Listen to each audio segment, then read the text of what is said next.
Good morning, everyone, and welcome to this Research for Patient Benefit workshop.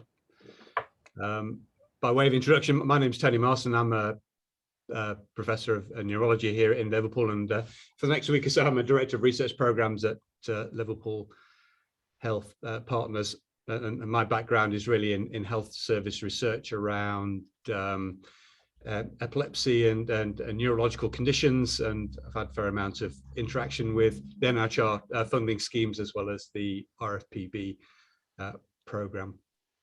And I guess I'm fronting this, but all the hard work's been done by Jill Hutchin and the LHP admin team and the Spark team, Liverpool Spark team, pulling all this together. So I understand that there are about 40 participants, but hopefully that's the kind of number which will allow a fair amount of interaction during the course of the day. And it's an opportunity really for folk to get to better understand the RFPB program, what it's for, and hopefully get some tips as to how to make a successful application. The structure of the day will start with a presentation from Kevin Monroe, who's our regional chairs our regional advisory committee for NIHR RFPB, and Charlie Delican, who's the program manager. I presume they're going to do some sort of double act, and I'm sure that will be instructive and really set the team. Kevin's smiling, so hopefully that's definitely going to be the case. And that will be followed by a joint presentation, again, a double act, I think, from Jill Rees and Tom Rice. And they are members of the Liverpool Spark team, our single point of access for research and knowledge. And this has been a real move forward, certainly on the Liverpool patch, bringing together the R&D departments and the research support office from across the University of Liverpool and others. And it's been a real success in terms of kind of centralizing that know-how, and I'm sure you'll learn a bit more about Spark as well as what the Spark team can do to support RFPB as well as other NIHR applications. That'll be followed by a talk from Mark Goodall. I've known Mark for a number of years. He wears a number of hats, both within the Research Design Service and within the Northwest Coast ARC. And Mark's a real old hand here, if you don't mind me saying that, Mark, around supporting applications for a number of funding schemes, in particular the Research for Benefit scheme. And Mark's got both quantitative and qualitative skills.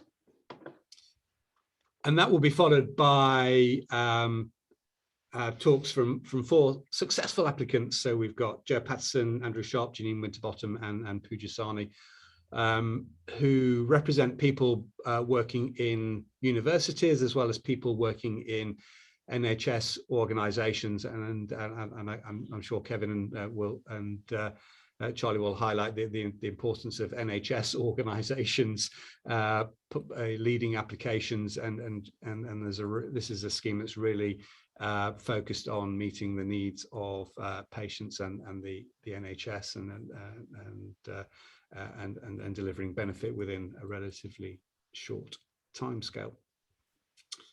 And that will be followed by hopefully a discussion among the participants. And Jill is going to take over at the end and pull things together. I've actually got a personal hospital appointment halfway through this, so I'm going to disappear not long after making the introductions. Okay, what have I missed, Jill? Have I missed anything in terms of kind of setting the scene for the day? I don't think so. I've just put in the chat. If anyone has any questions for the speakers, if you put them in the chat, then we'll pull them together for the panel Q&A at the end. Thanks. So, and I don't think there's no housekeeping really. I don't need to make any fire alarm announcements or anything along those lines, do I? So I think we've probably got enough people now to just hand over to Kevin and Charlie, if that's okay. I've lost my agenda. So we are, what are we? We're about 5 minutes ahead, but that gives an extra 5 minutes for discussion at the end. So are you ready, Kevin? Yes, absolutely. Are you able to hear me all right? Yeah, excellent. So, right, okay. So a very warm welcome to Kevin Monroe and Charlie Delican to this workshop. Over to you. Yeah, thank you, Tony, and thanks, Gillian, for the invite. I mean, I think it's great that you're showing this interest in RFPB, and I'm happy to spend this time with you this morning, and we'll stay all the way through for any questions or discussions that you may have. My background is I'm a professor of audiology, so I know things about ears and hearing, and didn't know much about other aspects of healthcare until I got involved in RFPB. I've had a few successful RFPB awards myself, but I then became a member of the panel in the Northwest, and it's for a 2-year duration. And then at the end of the 2 years, I was asked would I stay on for another 2 years. So I did my 4 years and was ready to stand down and escape RFPB. Then I was asked would I apply to be chair of the Northwest panel for 2 years. So I did, and that 2 years came to an end last December. So now I've agreed to do a final 2 years as chair. So after next year, I have been working with Northwest RFPB for 8 years. So I can't promise that I know everything and get it all right, but I have a lot of experience at looking at applications that come through our panel. We meet 3 times a year, and there might be around about 20 or so applications each time. So now I have a fair amount of experience at what looks good and what can we tick and where do the flaws look. So what I thought I would do this morning in the 25 minutes we have together is give you a bit of an overview for RFPB. I accept some people might already have secured funding and know more about it than others, but just to kind of level up the playing field. And then I think to give you some tips on what I think makes for a good proposal. Charlie is our program manager, so she's going to follow me. I think there's probably going to be a little bit of overlap, but not very much. And actually, it might just reinforce some of the things that I'm going to be saying this morning. So what can I tell you? We meet every 4 months. So 3 times a year, there will be a call for RFPB, and it's response mode, which means we don't commission research. We don't say we want research carried out on this topic or answering this question. It's really guided by the people who submit an application. So if you're a clinician or researcher with a burning research question that you think could lead to patient benefit in the relatively short term, and I'll say more about that shortly, then we want to hear from you. There are, in addition to this response mode, there are like highlight notices or specific calls that are of interest. So there have been ones on, for example, frailty, long-term health conditions in children, brain tumors, one coming along, motor neuron disease. So these are where applications are particularly invited on these topics, but whatever area you work in, if you think you have a burning research question that would make a difference in a clinic or a ward on a Monday morning, then this could be the scheme for you. It covers a range of issues that affect the NHS and social care. It might be that you have a definitive trial in mind that you want to compare current treatment with an alternative. It may be that ultimately that's what you want to do, but you want to do there are some uncertainties that you need answered. So you want to do a feasibility study to find out, is it possible to recruit people to the study? If you're going to randomize people to standard or usual care to what the new intervention is, are people agreeable to be randomized? So it may be you're addressing uncertainties ahead of a definitive trial. It may be how the services are provided, about innovations, developments in healthcare. So it's relatively broad, to be honest. And of all the NIHR funding schemes, this is probably the broadest one. And I'll show you some statistics. It's also the one that has the highest success rate. So securing research funding ain't at all easy right now, but the success rate for RFPB is relatively high, and I'll show you some statistics shortly. The other thing just to mention is your study could be qualitative in nature, quantitative, or it might be a mixed model where you have both aspects, and we see lots of all of these different ones at every panel meeting. And actually, it's fresh in my mind because yesterday we just had our third meeting of this year, the September panel meeting, where we looked at, I'm frantically trying to remember, I think it's about 16 applications we had yesterday. And some of them were what's called a stage 1, so the sort of expressions of interest. And I think we had about 13 of these, and around about 6 have been invited to put in a full application. We also had 3 full applications, ones that we'd seen the outline previously, and we encouraged the applicants to apply. And I think we're recommending that 2 of these 3 will be funded. So actually, if you get invited to do a full application, then the chances of success become a lot higher. What can I tell you? First of all, research questions. The start of the application, you have to make the case for, why this money is needed, why your study is needed. So that's where you'd be critically reviewing what we already know in the literature. That might include the numbers of individuals who are affected by this condition, how much it costs, how long it takes, and then identifying, this is the gap in knowledge. This is the bit that we don't know. We've always done things this way, but actually we don't know if that's the best way. There may be other ways of doing it, and that could potentially result in efficiency savings, or it might free up time for us to concentrate on other aspects of patient care. We're very interested in the trajectory, so the time course from your research question to patient benefit. The expectation is that the patient benefit will occur within about 3 to 5 years of you completing your study. Now, it will depend if whether you're proposing a definitive study or whether it's looking at addressing uncertainties and feasibility ahead of it. And I'll say a bit more about that.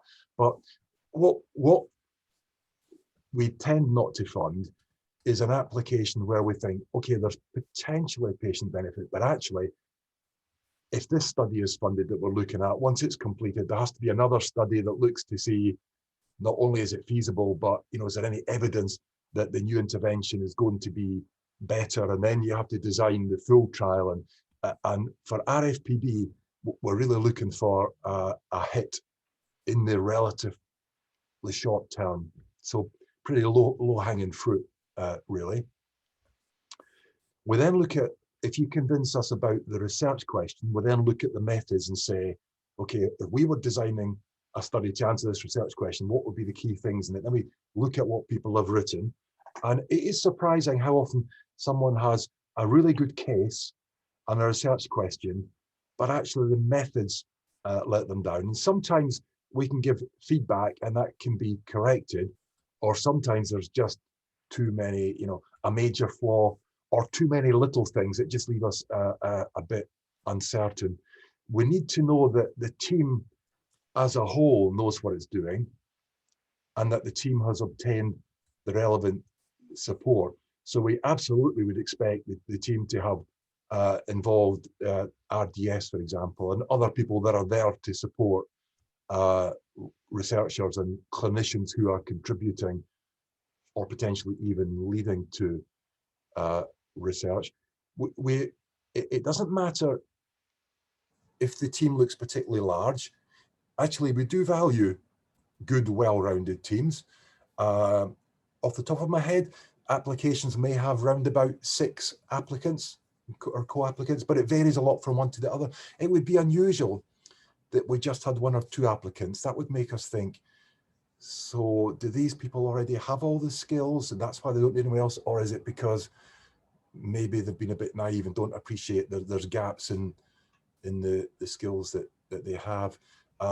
We really welcome early career researchers to be lead applicants. And what I mean by that is it could be highly experienced clinicians and healthcare professionals, but you might just not have had the opportunity to get involved in research.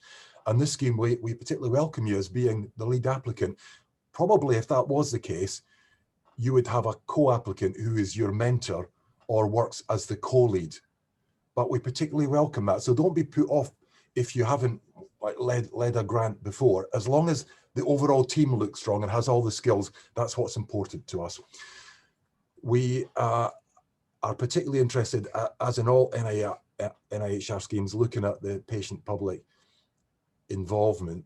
It's not a box ticking exercise. We would expect involvement from the very beginning, and probably most applications we see now, maybe not all, there's a co-applicant who has someone with lived experience, so they've been able to contribute. When the clinicians and research team were first thinking of the research question, they involved patients about what do you think of this question, and do you think it could work? And so we'd expect PPI to be strong all the way through in terms of demonstrating what their contribution already has been when you submit your stage 1 application, and also what the ongoing contribution would be. And if the PPI isn't strong, it looks like box ticking, then the application is rejected.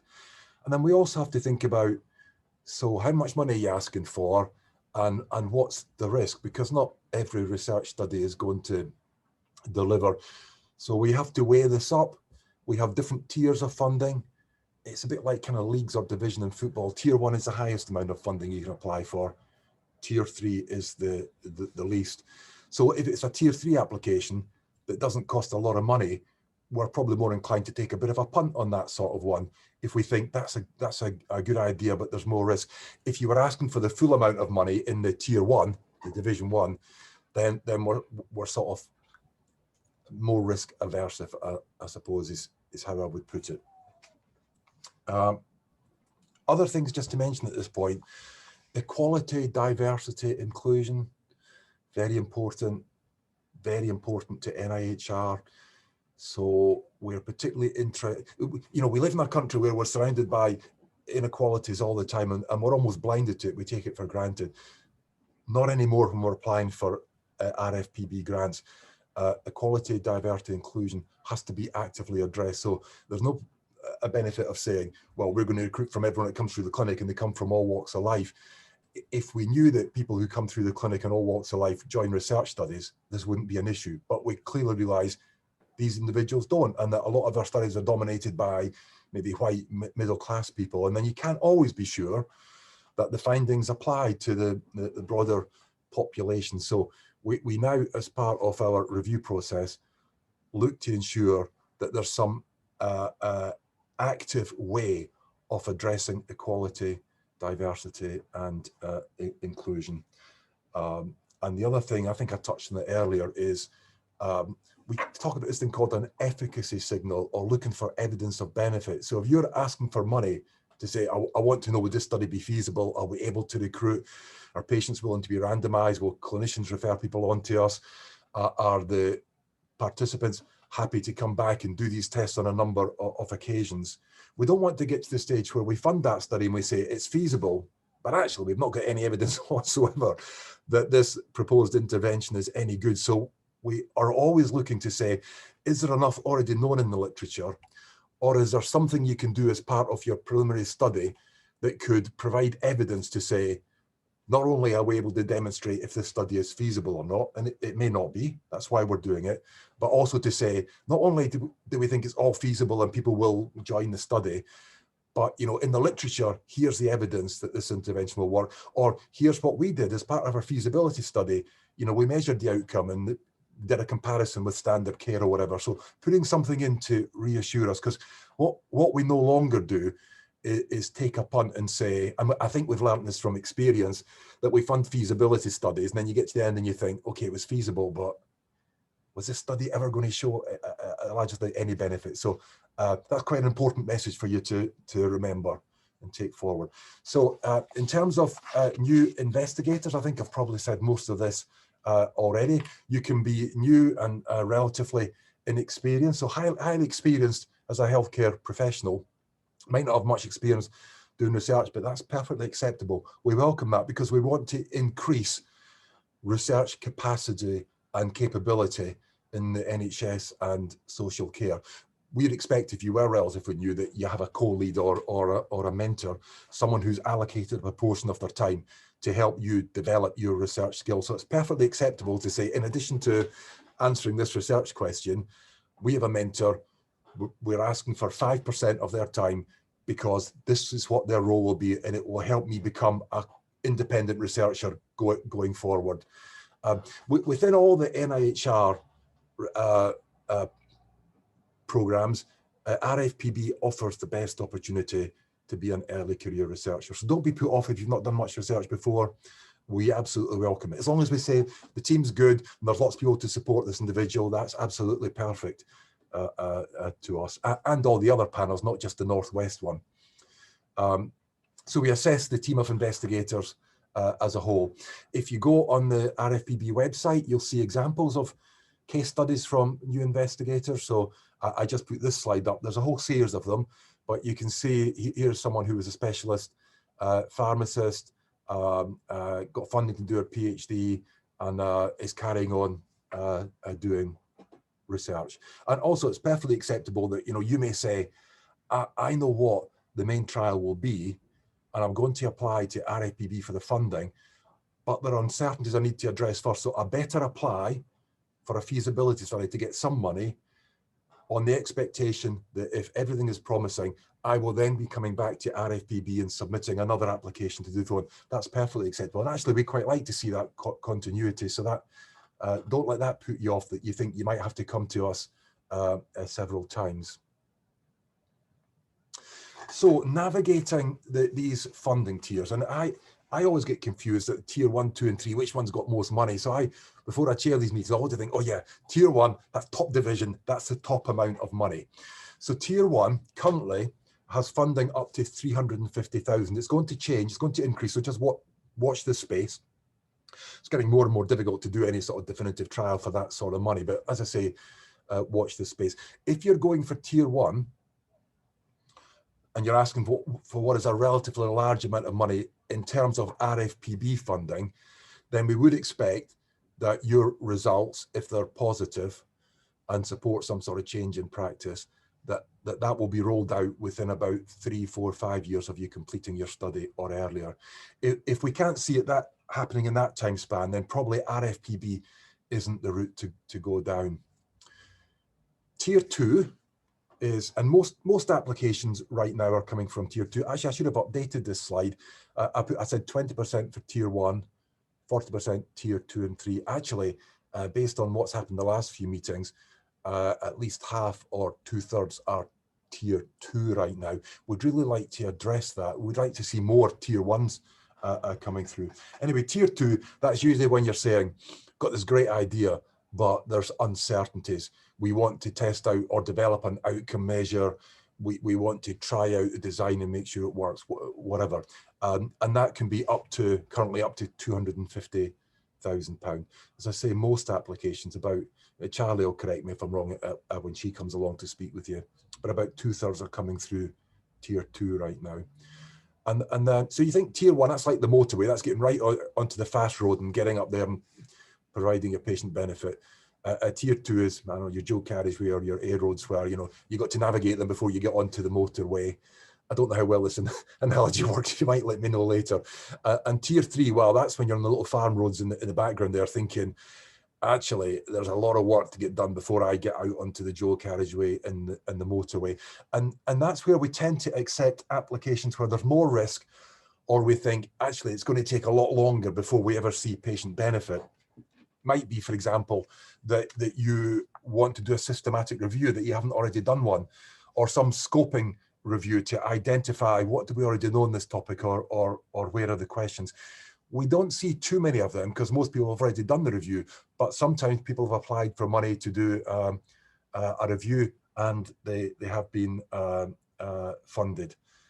So as I say, it might be that sort of thing, or it might be you want to develop a new outcome, or you want to compare different outcomes or measure how long they take, or that sort of early stage stuff. And that's up to 150,000.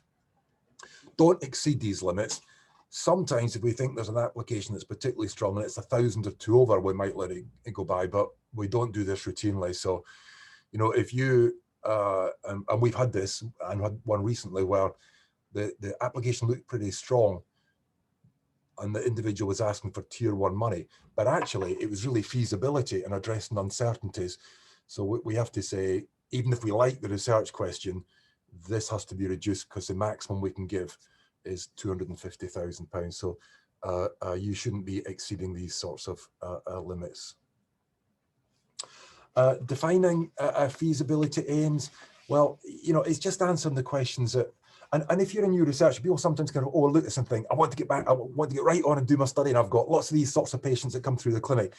And then actually you start doing your study and you find out, well, half of these people are not interested in joining a study, and the other half have probably got some contraindications or something that means they can't come along to the clinic, or they say they'll start and then they have health problems, or they drop out, or you don't get through. So I think I'm yet to see a study where they say the recruitment will be 100 patients and we'll get them in 3 months. I rarely see people delivering like that. All of us, even relatively experienced researchers like me, we still struggle to get this right. So don't underestimate this. And you know, it might be worth taking your time and you know, doing one of these feasibility studies or a pilot study addressing these uncertainties, like how many patients are there we can recruit from, how many are willing to be recruited, how many completed what I asked them to do during this preliminary study, that defined the intervention acceptable or not. And RIPB, we accept studies for all sorts of topics. From we've had ones where people are looking at drones to deliver medical resources as part of emergency service. We have treatments for cancer. We tend to, because there's lots of centres of excellence in the Northwest, we have lots on mental health conditions. Covers the whole gamut. What you do need, though, if you're saying this is a feasibility study, and if you look at the guidelines, you've got to put feasibility in your title, so it's obvious that it's a feasibility study. You need to know, and we also need to know, well, how are you going to decide at the end, was it feasible or not? So you wanted to recruit participants, but you probably can't recruit as many as you want, or it's going to take a bit longer, or not everyone's willing to be randomized. So you have to put some kind of progression criteria to say, you know, if more than, let's just make this up, if more than 75% of people are willing to be randomized, then we think that's good for going ahead and designing a full trial. If it's less than that, again, I'll make it up, 50 to 74%, you might say that's not good enough, so we're going to have to modify how we do things to get that number up. Or if it's less than 50%, then the study isn't feasible and we won't be taking it any further. So we always expect to see some progression criteria so we can see what you think you would accept as being reasonable, or what would help you modify your intention. And in a lot of cases, that's what happens. We've all been a bit overly optimistic, but we think, look, the numbers are not great, but they're good enough. So if we make these modifications, that should help us. So we need to see.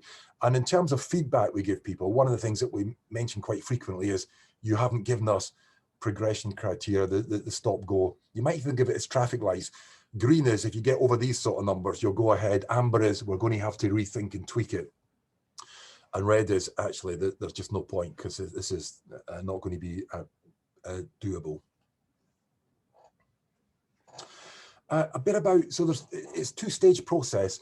And actually, one of the things that's happened is the stage, well, the whole application process, but stage one has been streamlined. So during the pandemic, there's been this emphasis on getting rid of bureaucracy. And I think in big organizations like NIHR and NHS and universities, you can't cut this down completely, but there's been a concerted effort by NIHR to bust bureaucracy and simplify things. And I would say we've been successful with the stage one application, because I have to read all these before the panel meetings. And I know it used to take me about 3 days to go through all the applications ahead of a panel meeting, as well as prepare the paperwork. And I was just saying to Charlie, now I'm doing it in probably 2 days or just under 2 days. And part of that is because the paperwork is a lot simpler and more succinct. Anyway, stage one is your sort of expression of interest and outline. The research plan still has to be pretty detailed. So even at the very beginning, you still have to have a pretty clear plan at what you want to do. Just to give you an estimate for rough numbers, and it varies all the time, but when I was putting these slides together, which I think was last year, this slide that I prepared then, I went back and looked at the statistics across all the RFPB panels, because there's 8 panels regional panels across the country, about 20%, about 1 in 5 were funded. So about 1 in 5, I think that number might have gone down a little bit, but that's still pretty high, right? If you go to MRC and others, you'd be lucky if it was like 1 in 10. So even us, people that are employed just to do research, you know, we put in good applications, we get good reviewers' comments, and then we still get told we don't have money. So the odds are already pretty high.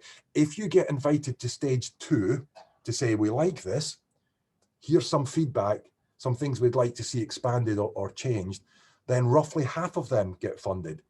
So if you get through to stage 2, you've got a pretty good chance of getting funded at the first time of asking.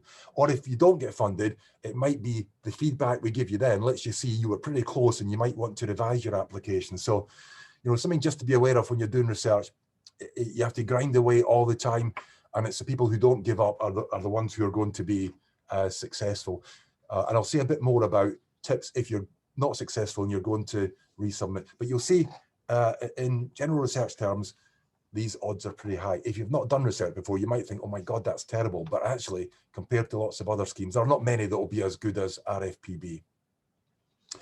There are regional panels all around the country. So we have one in the Northwest. So if you're in the Northwest, the application will probably come to us, except we have to balance the workload across all the 8 panels. So if there's a lot of applications coming to Northwest, you might go to Northeast or Yorkshire and Humber or Southeast, just to balance up the workload. Or if there's a conflict of interest, if someone on the panel works with you or has a close relationship or is named on your grant, then they might get sent to outside our region. I'll just say at this point, there's not much evidence that the success rate varies between the 8 different panels. People sometimes say to me, oh, this panel, they're a lot more successful. My friend always gets some money and I don't. Actually, if you look at the statistics in general terms, there's not very much difference between all the panels, or also not much difference in success rate between tier 1, tier 2, and tier 3. They're roughly the same, your chances of success, whatever money you're going for. So we have our panel around about 20 people. Before the pandemic, we used to alternate. We may meet in a hotel, a cheap hotel near the railway station in Manchester, or we'd go to Liverpool and we'd zigzag back and forth. We've been doing it online. That seems to have worked pretty well. Actually, after the January one, when there might be more problems with COVID and things, we're hoping we might get back to some face-to-face or hybrid meetings, but we've been doing it online. So there's 20 of us. We're always looking for people to join. If you're interested, go online. You can see the form to complete. There's always particular areas of expertise we struggle to recruit from. So academic GPs, we're always looking for academic GPs to join us. Haven't been very successful. But right now we've got a whole range of people. We've got surgeons, neurologists, we have people with expertise in mental health, we have clinical scientists, we have nurses, we have researchers, health service researchers, people with expertise in patient-public involvement. We have several PPI members on our panel. They play a very important role. They're asked to review the applications, and if they're not happy that PPI is central to the work, then it might get kicked out. So that's kind of how we work. And then there's external reviewers. It used to be routinely, we would send out applications at stage 2. So if we liked it at stage 1 and we said, submit the full application, when the stage 2 came in, we'd send it out to experts in the field, some clinicians, researchers, other PPI experts. One of the busting bureaucracies is we don't do that routinely for tier 3. So for these relatively small pots of money, as long as a panel, we can convince ourselves, and I can convince myself, we have the expertise, we don't send it out. Only because people, are reviewing grants and journal articles all the time, and you're completely gridlocked with the number of applications and requests that come in. So if it's tier 2 and 3, it definitely gets sent out, and we would expect a minimum of 5 reviews to come back. It's often more than that. If you're tier 3, if we don't think we have the expertise or we're a little bit uncertain, we might ask reviewers to look at your full stage 2, and they give us a feedback. So at stage 1, so I'm just checking the time. So I was due to finish at 5 past. Let me just speed up for the last few minutes. So at the stage 1, your outline, we look, is this an important question for patients? It doesn't come down to how many patients might have this condition. That's not quite how we do it, but just, is it an important condition? We look at the research plan. Does this make sense? We look at the team you've got. We think, have they got all the skills that are needed? Does this look like it's reasonable value for money? We always give feedback, always give feedback. And what we try to decide is, can we give the individual feedback that's, you know, might be minor points, but collectively it could really strengthen their application, and they can do this within the next 6 weeks. And I said here, because I prepared this last year, that we'd shorten the stage 1. That's already happened. It's a lot shorter for you. So we'll look at, so yesterday we looked at 13 stage 1, then make a decision. Who's going to be invited to stage 2? What feedback will we give them? Which ones are we going to reject? And what feedback are we going to give them? Just some examples of common areas of feedback. It's often that it's not clear, because many of us don't have expertise on all health conditions. So you have to bear that in mind when you're writing this, that the reviewers, the PPI individuals, and people like me won't necessarily have expertise in your individual area. But first of all, is it really convincing and clear that there's a real need here and this could make a difference to a patient's? What about the details that's in the methodology? Usually at stage 1, we're left asking questions because the methods don't have all the information. And it may be that the word count is so limited that you can't do it, and that you were always intending to put it into stage 2, but we'll point these things out to you. We want to know, does this team look rounded? We've had applications where the research, if it's successful, will involve community pharmacists, but then the application didn't include community pharmacists. So we're kind of saying, well, isn't it relevant that you got someone with that area of expertise in there? And if it's a feasibility study, we're thinking, so if we fund it and it looks like it's feasible, are we convinced there's enough evidence that this intervention could make a difference? I won't spend time on this slide. I'm very happy for Jill and others to share the slides with you afterwards, but I've listed the reasons why people are not invited to stage 2, and it's really based on they've not addressed our feedback. Or on this graph, if you just look at the 2 highest columns, one is flaws in the methodological design. So please make sure you work with your research design support individuals or other people that are there to help you.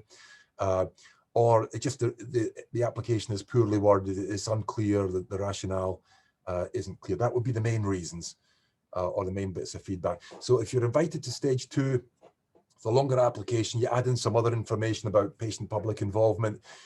It normally works that when we send you the feedback, you've got around about 6 weeks to revise it and get it submitted for the next committee where we'll be reviewing stage 2.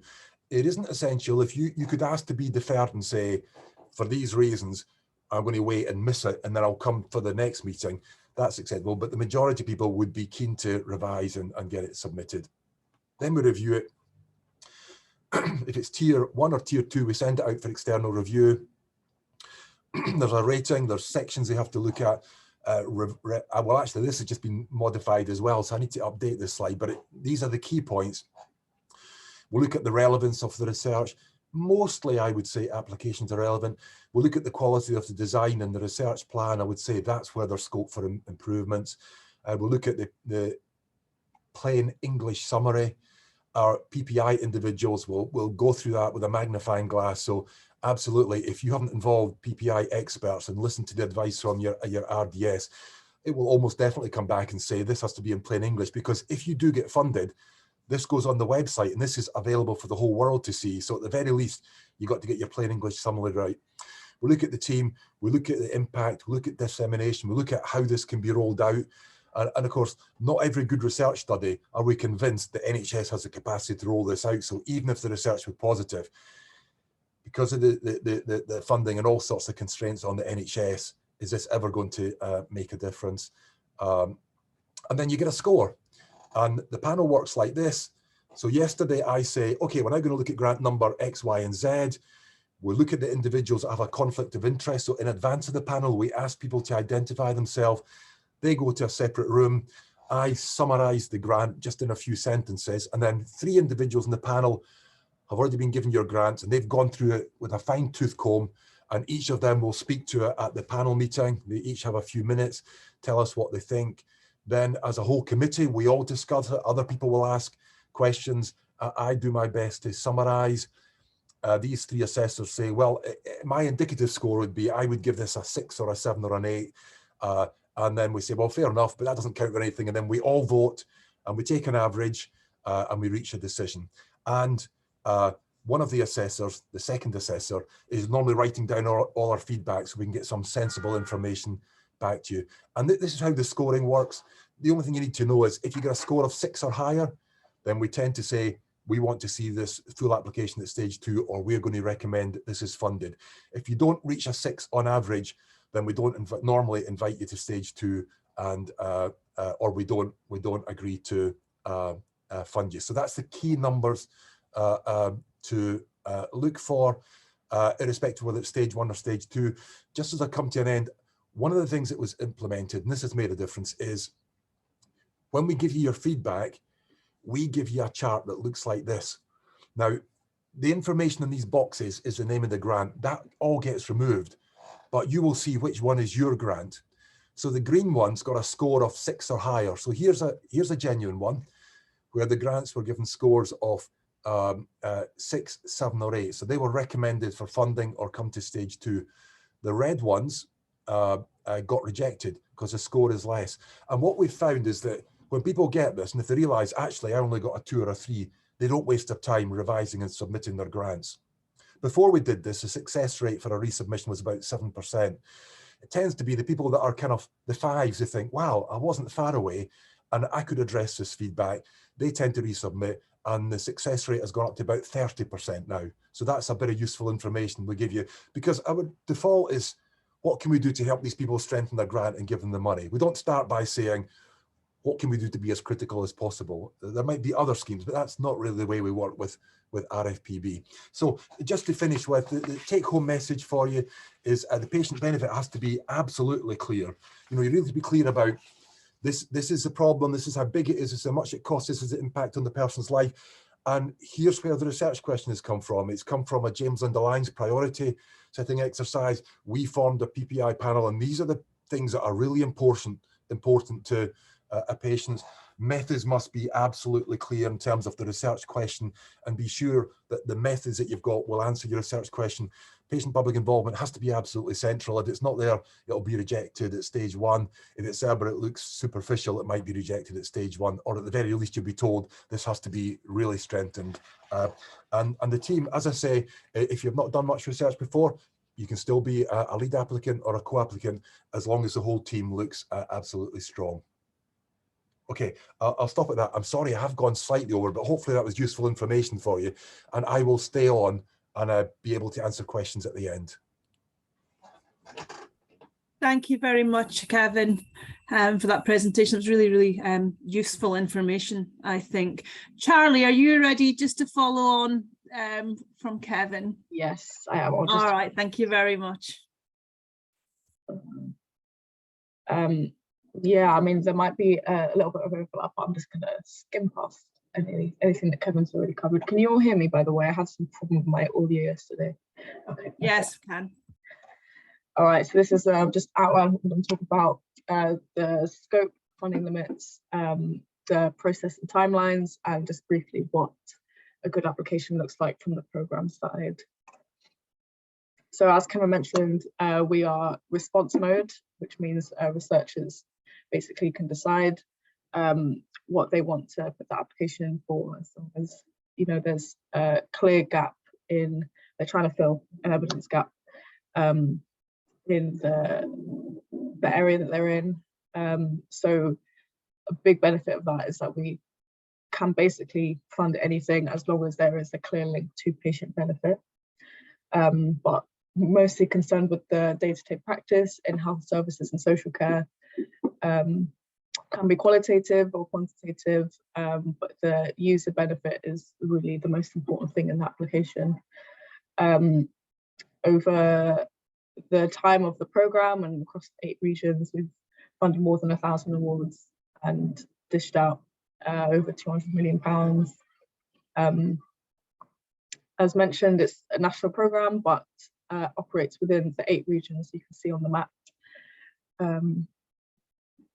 So the program director that oversees all of the regions, it's just changed now. It used to be Sue Ziebland, and now it's Professor Marion Knight. So we change program director every 5 years, and they usually try and put their mark on the program. So Sue, who's just left, was really into supporting early career researchers. That's why we've introduced that joint lead applicant part of the process. It'll be interesting to see what Marion does in the next 5 years for the programme. The chair for our committee is, you just heard him speak, Professor Kevin Monroe, been with us a very long time, thankfully. And I'm the programme manager for the region. And this is just a quick glance of how broad RFPB can be. So this is our spend from 2020 to 21. It covers all sorts from respiratory, neurological, mental health biggest. Even I research infection, injuries and accidents. So some of these have been themed calls, as Kevin mentioned, but it's can be really anything, which is kind of really interesting for us as a programme, especially looking at it from regional perspective, seeing what gaps are within each regions.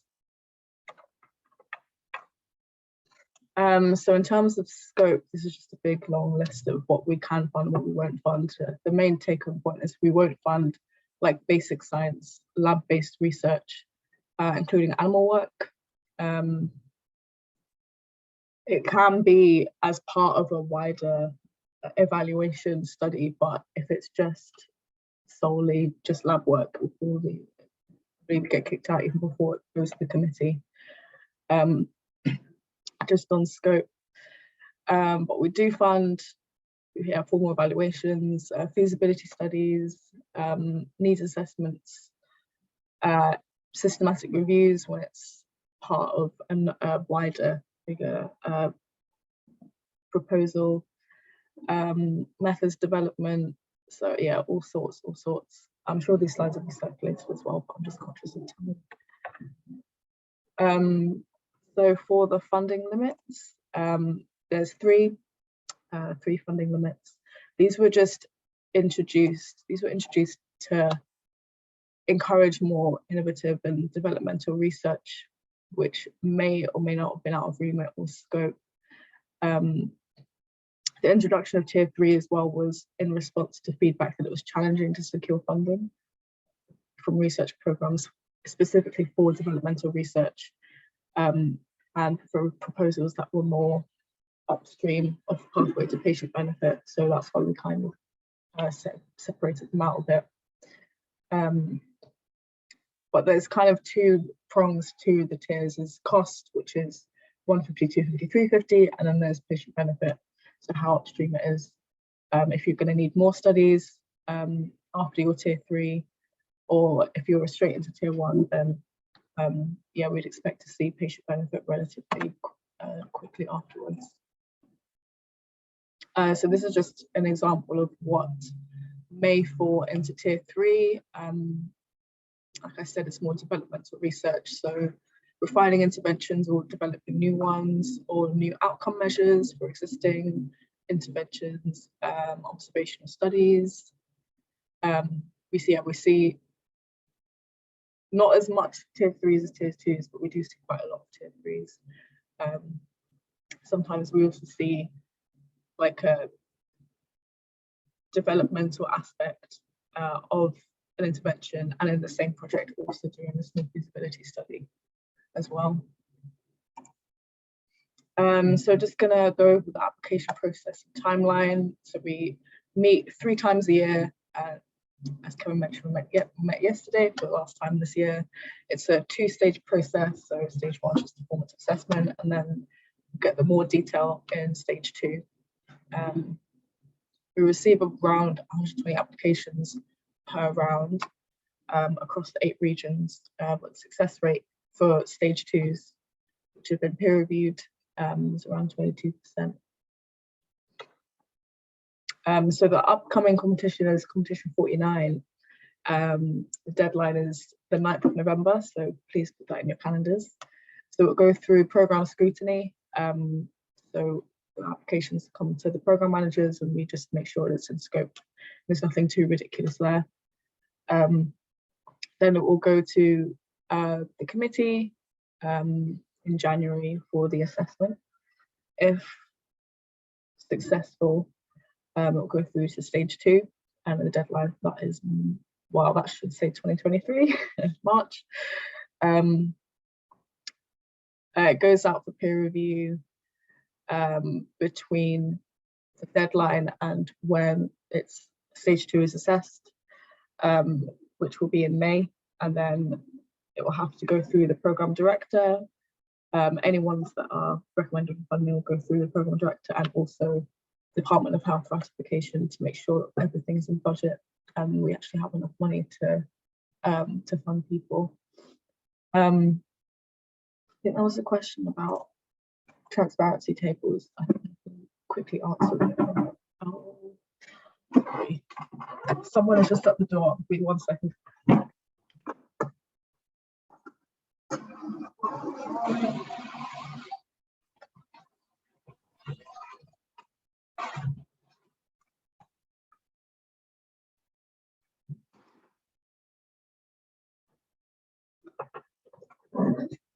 So with the feedback, the stage 1 initial outcomes is just whether you got funded or not, and then feedback takes a little bit of time to write, as we have to engage with the committee to make sure we've got everything accurate. So usually the transparency table is there, but if, I'm happy to help if you send me an email or something if you haven't got something. So this isn't actually very new. I should have updated this, but with section 4 of the application, the research team, there's a specific section for a joint lead applicant.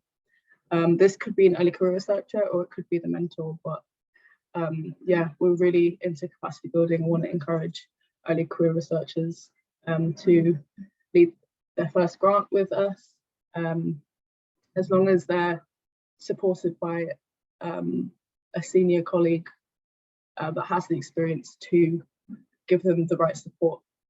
That's what we're looking for. But for purposes of contracting, it's just the lead applicants on the contract. But yeah, we really want to encourage early career researchers to apply, so please don't be put off. So this just a few points of what a good application looks like. You want to identify a good research question that really runs home the patient benefit in their outcomes and their outcome measures, robust methodologies with a good scientific rationale, the right team, and really good PPI as well. This is all stuff that the committee will look at.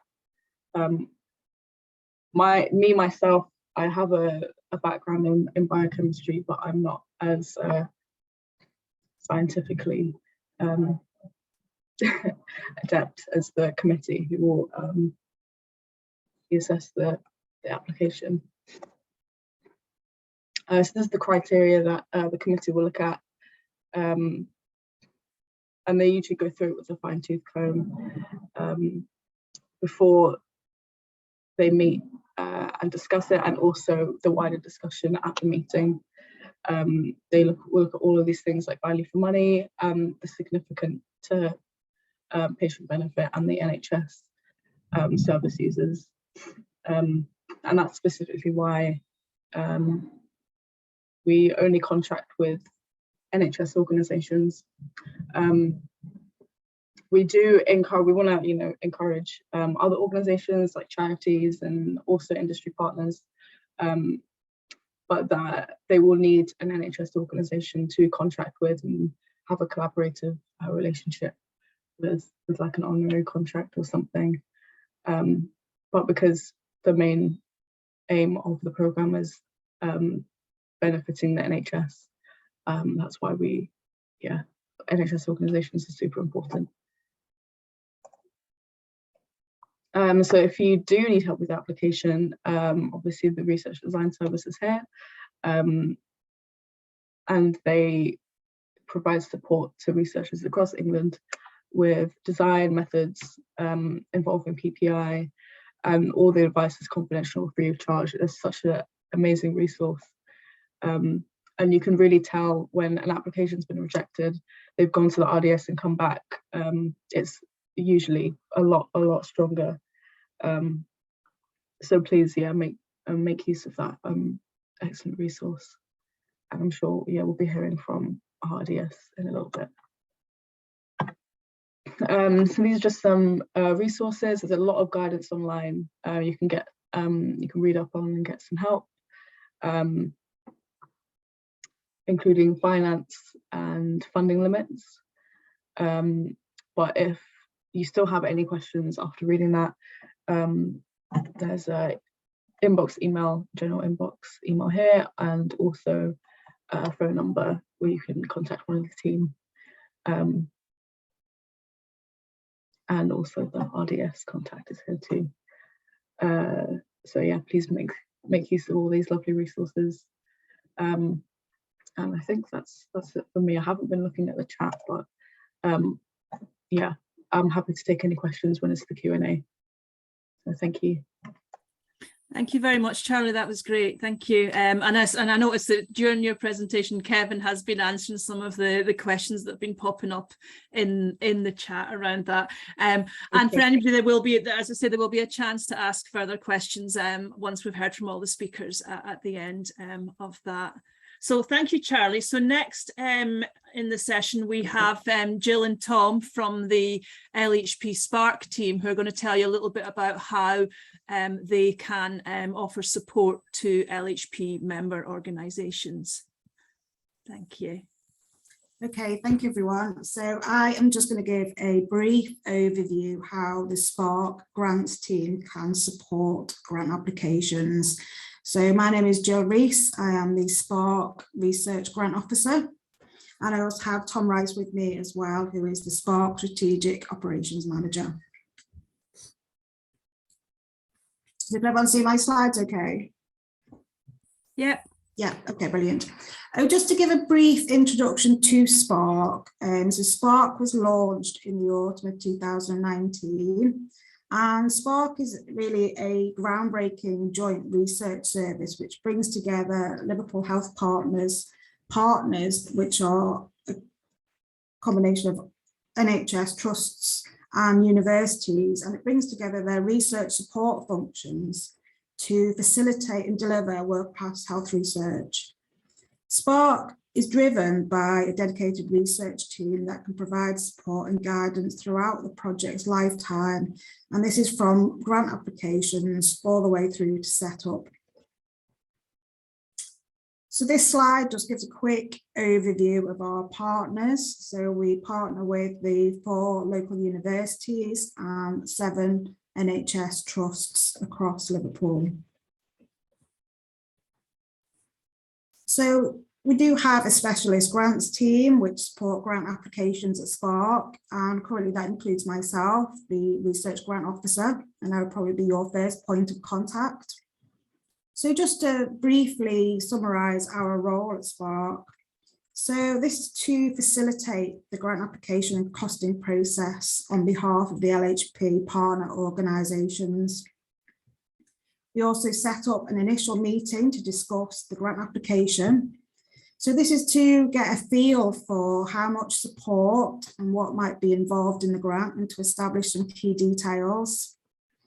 And also what sort of level of support the grant application might require, and also to review and discuss the patient pathway in detail if relevant to the grant. So we would also link in investigators and the research team to other stakeholders of relevance. This might be the Clinical Research Network, various NHS trusts, clinical trial units, and the research design service. And some of these individuals may be represented at the initial or follow-up grant meetings as well. We like to sort of involve as many people at the earliest opportunity, and I'll talk a bit more about timelines in the forthcoming slides. So what does Spark support with? So we help identify funding calls and share funding guidance. As I said, we coordinate the initial grant meetings to establish the key elements of the grant application, key elements of the proposal, and what specific costings might be required, including reviewing the patient pathway. So we then sort of facilitate the grant costings, and this could take lots of different forms of research costings. This might include co-applicant costs, such as salaries or costs related to their local NHS trust or university. We also can advise on PPI costs. We can also provide translational costs at local services. And probably one of the biggest parts of our role is to help establish the NHS research, treatment and support costs. And this often involves the drafting of a SOCAT tool, which you'll probably become aware of in part of your applications. So we also, as well as reviewing the SOCAT with yourselves, we would also arrange for this to be validated by the Clinical Research Network.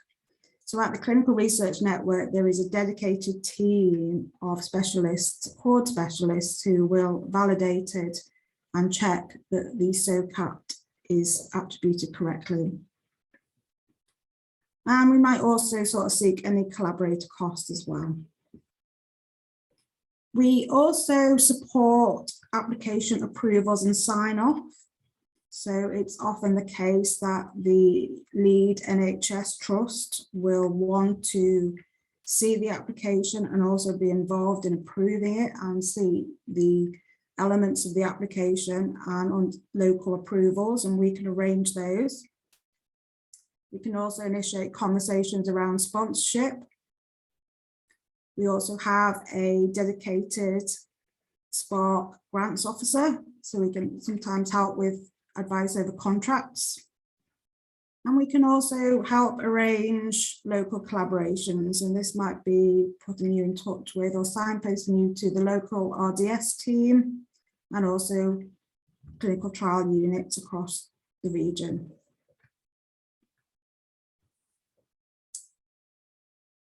Slide that sort of details the Spark grant process, and it can also be found on our website. But I just wanted to take this opportunity to highlight timelines. We really strongly recommend that you get in touch with us as soon as possible, as soon as you're having thoughts about submitting a grant to either the RFPB call or any grant call. And we advise, certainly for stage 2, to give us as much notice as possible, ideally 6 weeks. And for stage 1, it can be around 4, but we do recommend more if feasible. And this is to allow not only for us to plan and discuss with you and establish the research costs involved in your proposal, but also to ensure there's adequate time for stakeholders and other parties to provide those costings, or also to provide approvals or validation that is needed. For example, the Clinical Research Network requests 10 days notice to validate a SOCAT. So we are aware that, you know, often grant submissions can be quite a pressurized time. It's worth sort of planning some of these elements, particularly around costings, as early as possible in the process. So, you know, we can factor in as much time as possible and not have things right down to the wire. So really, the big take-home message here is to get in touch as soon as possible. So there are some elements that we are not as involved with. And we don't get involved with study design. We don't advise on statistical support. We don't become involved in writing grant applications or protocol development. We don't help, I'm afraid, with the completion of IRAS or applications to regulators, and we don't get involved with post-award budget management. However, we can link investigators into different sort of stakeholders and support organisations across the partnership, including the Northwest Clinical Research Network, the RDS and clinical trial units where appropriate.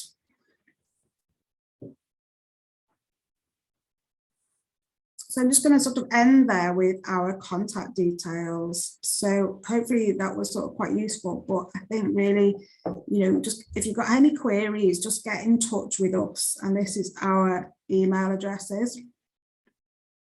My email address is jillreese@liverpoolftnhs.uk, and Tom Rice's email as well. And we also stress that it's quite important to try and ensure the generic Spark email address is also included in any initial contact. This is to make sure that each grant inquiry is sort of captured and passed on to the team.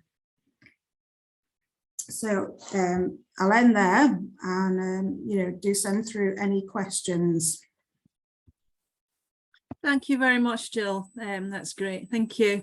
And I think this leads quite nicely into the next presentation, which is by Mark Goodall from the NHS Research Design Service Northwest, because it's been mentioned a couple of times already about the importance of perhaps discussing your application with the RDS prior to submission. So thanks, Mark. Are you ready?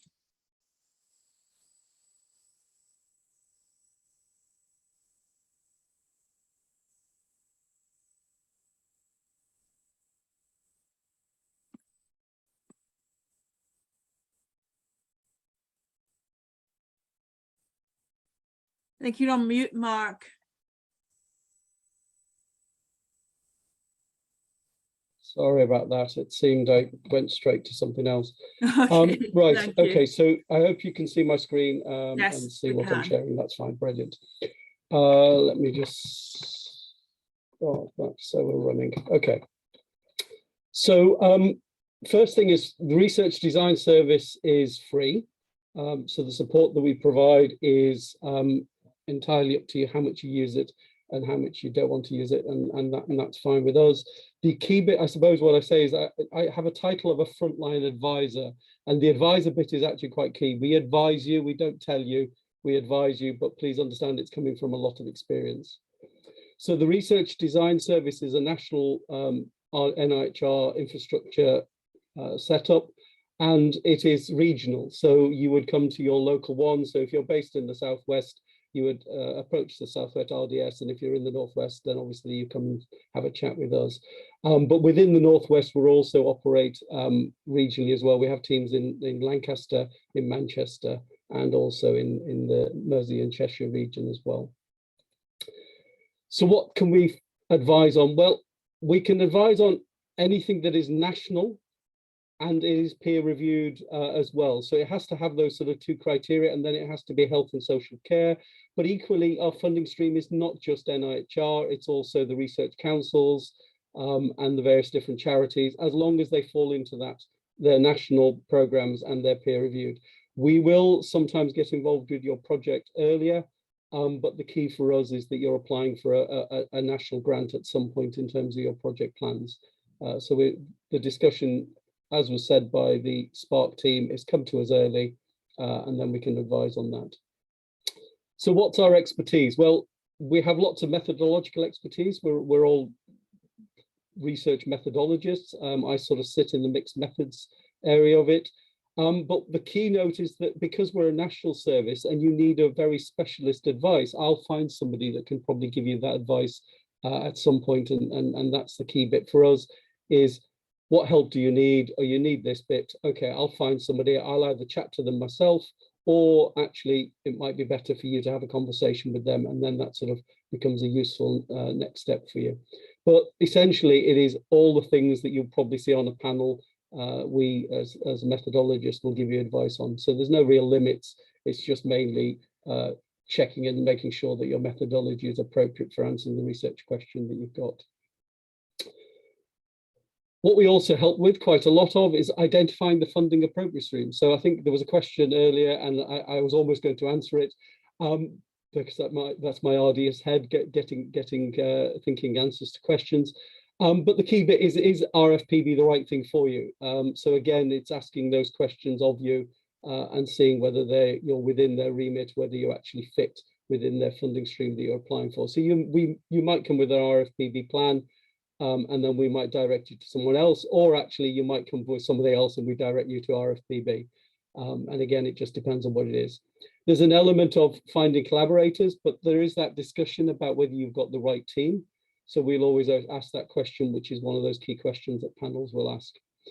There's this bit about involving the public. So we have a public involvement fund that will help you a little bit like that, but we'll always make sure there is some public involvement in part of your project, but because this helps identify the benefits for the patients that you're talking to. So if you talk to them, ask them, well, this is how you'll find out what's going to help them and what's best for them. There's a lot of formulating the research question. When you look at some of the research questions, you're thinking, well, where's your patient benefit in your research question? If it's not there up front, then you're making the panel guess where it might be the benefit for the patient. So again, just thinking about those things, and that leads into this element of grantsmanship. So we've all read lots of applications. We've seen lots of applications. We've seen good ones. We've seen bad ones. And we've seen ones that are okay, but actually could be improved. And that works for everybody. So I've had professors who I've advised on the flow of a project rather than necessarily the methodology. In other words, how it's written is important. Again, there's that bit about specialist support. So there's lots of other people we're aware of. So we do a lot of signposting as well. We will discuss most of the issues, but I think getting the narrative right is quite important. And that sort of leads into this critical read. We are a critical friend. We will ask you awkward questions.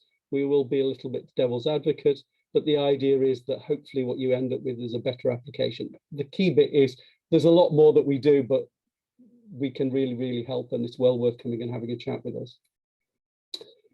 We do a lot of our help through development event meetings. We have our own, but we also have some panels which are well worth submitting your application to. So there'll be some senior methodologists on the panel, and all our clients can send their application putting it into a funding stream, and they will get some very good feedback that will help them then tailor their project and move it forward. So it's gone through quite a critical read in that instance. As I said earlier, we've got the Public Involvement Fund, which is a small fund, but it allows you to sort of start involving the public in what you're trying to do. Newsletters, e-bulletins, videos. You look on our website, there's an awful lot of information out there that will help you in terms of what you want to do. How it happens? Well, you've got to be getting some support from us. You've got to put in a request. So you submit the request, it's got a few questions on it, ask what help you want. We always then tick later on what help we actually gave you, and invariably we'll probably give you more help than you asked for, but that's probably because that's what we do. But the key bit is we need to check if you're eligible. So it just needs to make sure that you're in that bit where it's a national funded funding stream, and it's also that it's going to be peer reviewed in terms of part of the process. If you're eligible, then what you get is an advisor like me who will make the initial contact, but actually there's a wider group of people behind me that also help. And then we just provide you the advice, and the key bit is advice. So it's entirely up to you whether people take it on board or not. And I've had lots of applications where I've given some advice, they've not followed it, and the feedback letter from the panel is the exact bit of advice that I gave them. Which, you know, I'm not going to say there it is, but that's what we do. We advise you, so it's really up to you whether you listen or you don't. Okay. This is one of those slides that says how wonderful the RDS is. But the key bit is actually people are quite satisfied with the help. We're quite a friendly organization. We want to help. We're not here to say that an idea is not good. So one of the questions always asked is, when do we come? Well, actually come when you're thinking about what your plans are. And what we might do is we might have that initial discussion that says, actually, you're aiming for this panel and this funding stream. So you need to be thinking about this. So then you go away, and you might go away, spend another 12 months or 6 months doing some other work, and then you come back to RDS with something that's a bit more formed. And it's always useful to have somebody that will have that sort of initial conversation with you. There is definitely, and I think a lot of the panels will say this, that when they see the bit that RDS has helped, they can see it in the application, because invariably that critical read always improves the application that they're getting. And then obviously, you know, people are quite willing to say, actually, I've had a good experience, so I'll pass it on to somebody else. A little bit about how successful we are. We can only be as successful as a funding panel. So if everybody goes to RFPB comes to RDS to help, then we can only be as good as the 50% at stage 2. But we have helped quite a lot of projects, and there's been an awful lot of money over the last 10 years in terms of what we've been doing. So, you know, there's a lot of money that we helped and we can support people on. How do you do this? Well, obviously, look on our website. There's a little contact information there. If you want to ask us some questions, then obviously you can send a request to our RDS team in Lancaster. But essentially, that's the process, and I'll answer any questions. And I know I've got some one-to-ones with some people later. Thank you. Thank you very much, Mark, for that. And as you've said, you've got some one-to-ones later, and I know that everybody knows now that they can contact you directly. So for the next part of this session, what we're going to do is we're going to hear from 4 researchers who have successfully obtained RFPB funding, and they're going to give you, I think, a short overview of what their funding is, and perhaps some tips or some thoughts around their experience of applying for this funding. I'm sorry, my camera seems to have stopped working. And I see that I'm just a black box at the minute. So the first person we're going to hear from is Professor Joe Patterson. Hi, Joe, have you got your slides? I have, Jill. Let me just put those up. Oh, thank you. You see those okay now? Yes, we can. Thanks, Joe. Lovely, thank you. Good morning, everyone. Thank you for the invitation to talk about our study this morning. So the study is called ACTION, which is looking at a feasibility study for a patient-centred approach to exercise for head and neck cancer survivors. And to use Kevin's analogy, we are very much negotiating the A-roads with this study, and we were successful in gaining Tier 2 funding.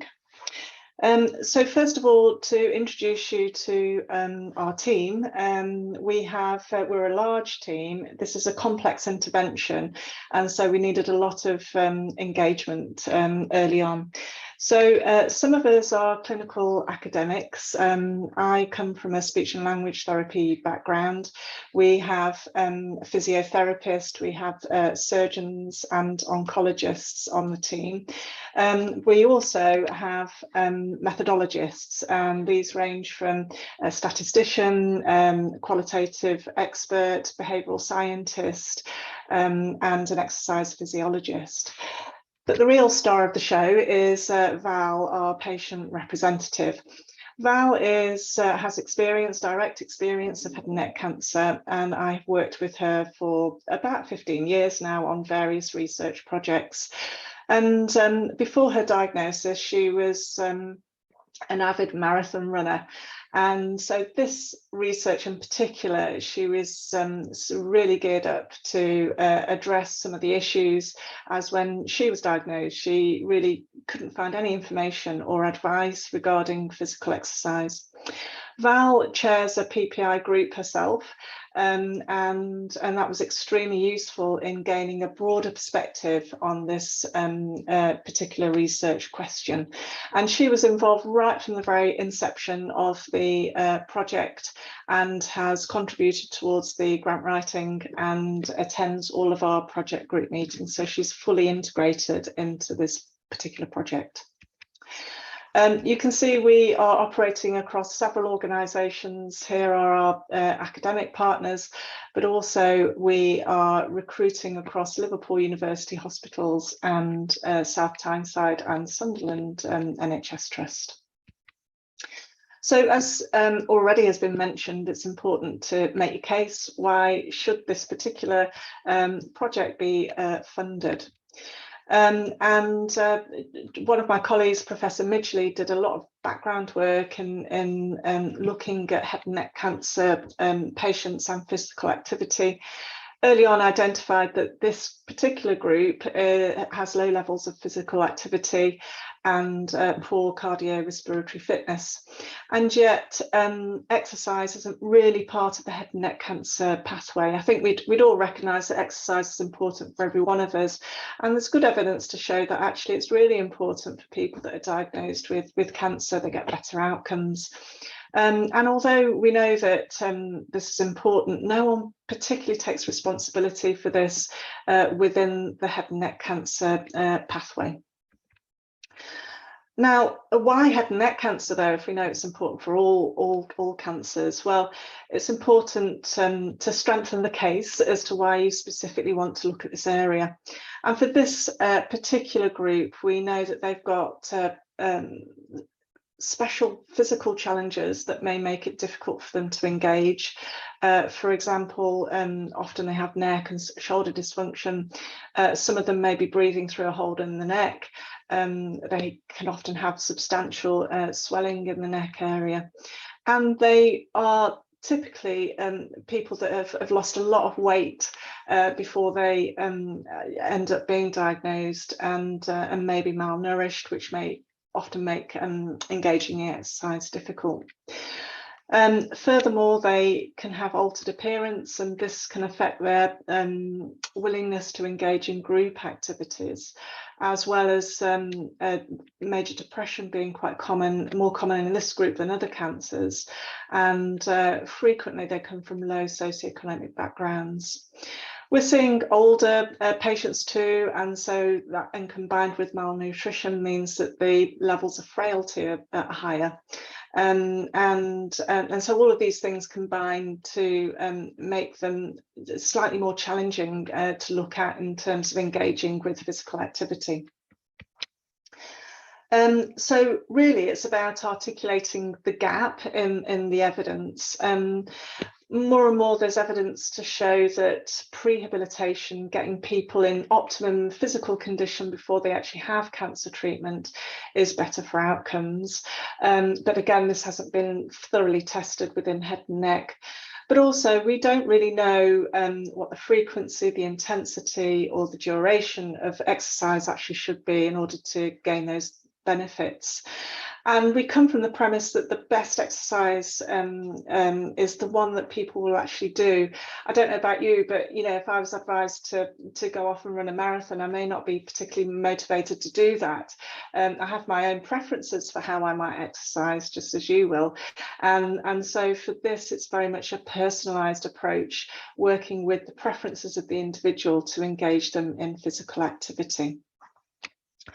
So this is the schema for the action study, and I'm not going to go into huge amounts of detail about this, but other than to say this is a feasibility study. So we were aiming to recruit and retain 42 patients in the study, and that meant we had to target 70 eligible patients to recruit them, whilst considering our anticipated rates of attrition throughout the study. So once they're recruited and they have the option to come in pre-treatment, during treatment or post-treatment, so we're looking at the timing of the intervention, they're assessed by a specialist physiotherapist, and then on the basis of those findings, the physiotherapist then transfers that information to a cancer exercise specialist. And these are people that can deliver a physical activity intervention remotely, either by the telephone or by video. At the end of 8 weeks, then they're reassessed by the physiotherapist, and they are given an exit strategy in order to advise them on how to continue with their activity levels independently. So there's lots of novelty about this feasibility study that needed testing. First of all, we wanted to look at the ability of delivering this remotely. And obviously with COVID, that tended to expedite that kind of whole process, but we needed to have a look at whether that worked in this particular population. It's a personalised intervention. And so each exercise intervention will look different from individual to individual. It's done in collaboration as well. So the cancer exercise specialist will engage in a series of negotiation, and that will take into account the preferences, as well as supporting them with behavioural change interventions to encourage as much adherence as possible. The intervention is flexible because some of these patients may actually be undergoing cancer treatment when they're engaging with this intervention. And that means that actually the intensity may need to be dialed down as their symptoms increase. So we needed to build in that sort of flexibility to be able to understand how that might operate in real life. So in terms of our outcomes, because this is feasibility, we are mostly interested in the uptake of the study, the percentage of people that agree to participate, but also looking at those people that don't want to participate and what the reasons might be for that, as well as looking at the level of adherence to the exercise intervention itself. We have secondary endpoints, which is more about looking at the performance and the physical outcomes, as well as patient-reported outcome measures. We have an in-depth qualitative study that will run alongside that to gain the views of people that engage in the intervention, those that decline, but also looking at the clinicians' attitudes and beliefs around it, because it's important that this fits with a busy clinical pathway, and how that integrates is important. So we already have a predefined criteria as to whether we, at the end of this feasibility study, go on to an RCT, or does it need amending in some way, or is it just unfeasible and we really need to go back to the drawing board to look at this again. So why RFPB? Well, this was clearly a feasibility study, and RFPB fund feasibility studies. It sits firmly within the NHS, and it's about improving the health and well-being of patients. And we had some preliminary evidence to build this intervention upon. But there have been challenges along the way. The reviewers from stage one suggest we get some qualitative expertise on the team, and we complied with that. Thankfully, Professor Young joined our team. And because we're a large team, it really made bringing it under the funding envelope quite a challenge. There are multiple organisations involved, so Spark were brilliant at being able to bring those costings together and liaise accordingly with people across the academic and National Health Service. It's a tight timeline as well, often projects are, aren't they? And also engaging with the cancer exercise specialists, because they sit outside of the NHS and the university, then working out how that might work for the governance, but also the recruitment of those individuals, certainly got us scratching our heads. So I think probably a lot of our reasons for being successful with funding have probably already been mentioned. We had comprehensive but authentic PPI in Val and her group. We are a large but multidisciplinary and functional team. Our communications are brilliant. It's a real joy to work and lead this team. We have a clear question, and it's grounded in evidence already. We had an external review process, and the RDS were crucial in giving us that feedback. And again, we engaged with them early on. We looked at an intervention that would be value for money as well, and that's why we're employing cancer exercise specialists. And although at times it's hard to get reviewers' comments, but ultimately that really, I think, improved the quality of what we've come up with. And we're about to open to recruitment tomorrow. So wish us luck with our project. Thank you. Oh, thank you very much, Jo, for that. And yeah, I think an excellent example of how you followed the process that we've outlined, that's been outlined today already. Thanks. So next, and the next researcher we're going to hear from is Dr. Andrew Sharp.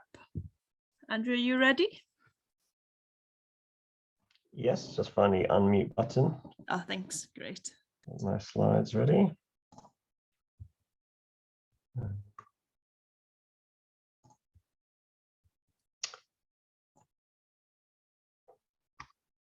Sorry, excuse me 1 second while I find the share button. Right, good. We're good now, I think. Can you all see the slides? Yeah, we can now. Thanks. Okay, super. So hi, my name's Andy Sharp. I'm a senior clinical lecturer at the University of Liverpool and Liverpool Women's Hospital, and I talk about my RFPB funded feasibility study called PLANES. So it's always important to come up with a funky acronym and then get someone to draw a nice picture, in my view. So that's what we came up with. Unfortunately, it's really hard to find an acronym that works in the perfect way, i.e. beginning of every word. So you just sort of having to sort of fudge it a little bit until you get something that looks reasonably close and catchy enough that you can live with. So that's how we came up with PLANES. But what's important, I think, when we're talking about funding is there's a lot of process that we're talking about today, using different Sparks, RDS, all these other things that need to be part of it. But the key thing you have to remember, you have to have a good idea. So as Jo talked about before, you have to come from something that you can see that there is a gap there in the knowledge base that is, we're all working in the NHS. I think everyone here is clinical academics applying to this scheme. So you're going to take something from your clinical work, see where there's an unanswered question, and then look for how you can deal with that in a reasonable and deliverable way. And that's really important. We'd all like to know the answer to all sorts of things, but it has to be deliverable and deliverable in the funding remit and timescale that you've got. So what was the idea behind the PLANES study? Well, it stems from my background in doing placental research and a clinical trial of an investigational medicinal product in the context of fetal growth restriction. So those are things I did as my PhD and then in my lectureship. And then I took elements of those things that I've been working on and took them into a context that I was seeing on a daily basis within the NHS. So the UK is an outlier for stillbirth. So that's where a baby's not born alive, despite the pregnancy being managed in a standard way. Sometimes that's unavoidable, but we are an outlier in other well-developed countries, and therefore there's been a lot of pressure in recent years to try and reduce the stillbirth rate in the UK. Part of the problem is we don't understand why stillbirth happens, and we don't understand why it's worse here than, say, Australia. But what we do know is that small babies are overrepresented in those babies that are stillborn. So because we don't know why a baby can be stillborn, but we know that more of them are small, what became an issue was that you ended up having clinical guidance suggesting that you find a small baby, they're relatively easy to find, not as easy as you might think. And then you deliver all of those, of course, because if you deliver all of those, then they can't be stillborn. So we had an increase in intervention, effectively using a hammer to break a nut problem without really understanding the problem itself. So that might seem fine. Obviously, it will reduce stillbirth eventually, but of course, it leads to a lot of intervention on people who would not normally have had a stillbirth. Stillbirth rate at term is about 3.7 per 1,000, okay? The small baby rate is about 10%. So you're going to be intervening on a lot of people to reduce a very important but rare outcome. And what this did in my local hospital was it increased the induction of labor rate from 15% of all pregnancies about 10 years ago to about 40%. It's not entirely just down to small babies, of course. There's other reasons why we induce people more now. One of the main ones being that it's actually very, very safe. But you can see that that has an impact with no increase in funding. That has a major impact on not only the person being induced, who now is a medicalized pregnancy, can't have low risk care, but also everybody else who's also in the hospital, because if staff are doing more inductions, then they're less available for other aspects as well. So the next question comes is, well, can we be more accurate in trying to actually identify who is going to have a stillborn baby? And yes, you can actually. When you look at some biomarkers that have been used in the context of preeclampsia, or a hypertensive disease of pregnancy, you can see that those with abnormal ratios of this placental growth factor, or a different sort of combination of it, S-FLIT to PLGF ratio, you can see that in those people who had hypertension but had had hypertension but had a normal ratio, they're very, very small numbers actually had a stillborn baby. Whereas those who had an abnormal ratio, or PLGF, actually much more overrepresented in those who went on to be stillborn. And this work from my colleague in Manchester shows that here in green is PLGF as the best biomarker currently available to tell us which babies will be stillborn. But of course, this is all in the context of people with hypertension. So what's the evidence for it in small babies? Because while some people with hypertension will have small babies, others will not. PLGF is a vascular marker, so it would make sense that if you had a small baby, that's a vascular disease as well. We know that people with small babies, or who were small themselves, have higher cardiovascular risk in later life. So there should be some correlation of this sort of stress response as well. And we can see that here from this Strider study that I was involved in, which is an RCT of sildenafil to treat small babies in utero. It didn't work for that purpose, but what it did show is that this is a expectancy of leaving the hospital alive, that if your weight is high, you're very highly likely to leave the hospital alive as the fetus going into the newborn period.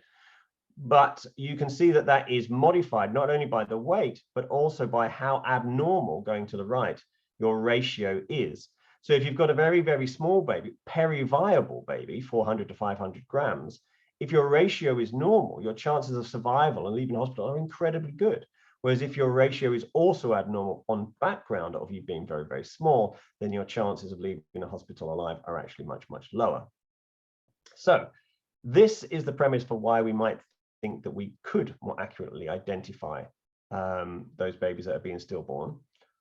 So how did we get onto planes then? Well, it would be too difficult. This is where I talked about funders before. It would be too difficult to do a study of a diagnostic marker like this to identify stillborn babies, because stillborn babies are too rare.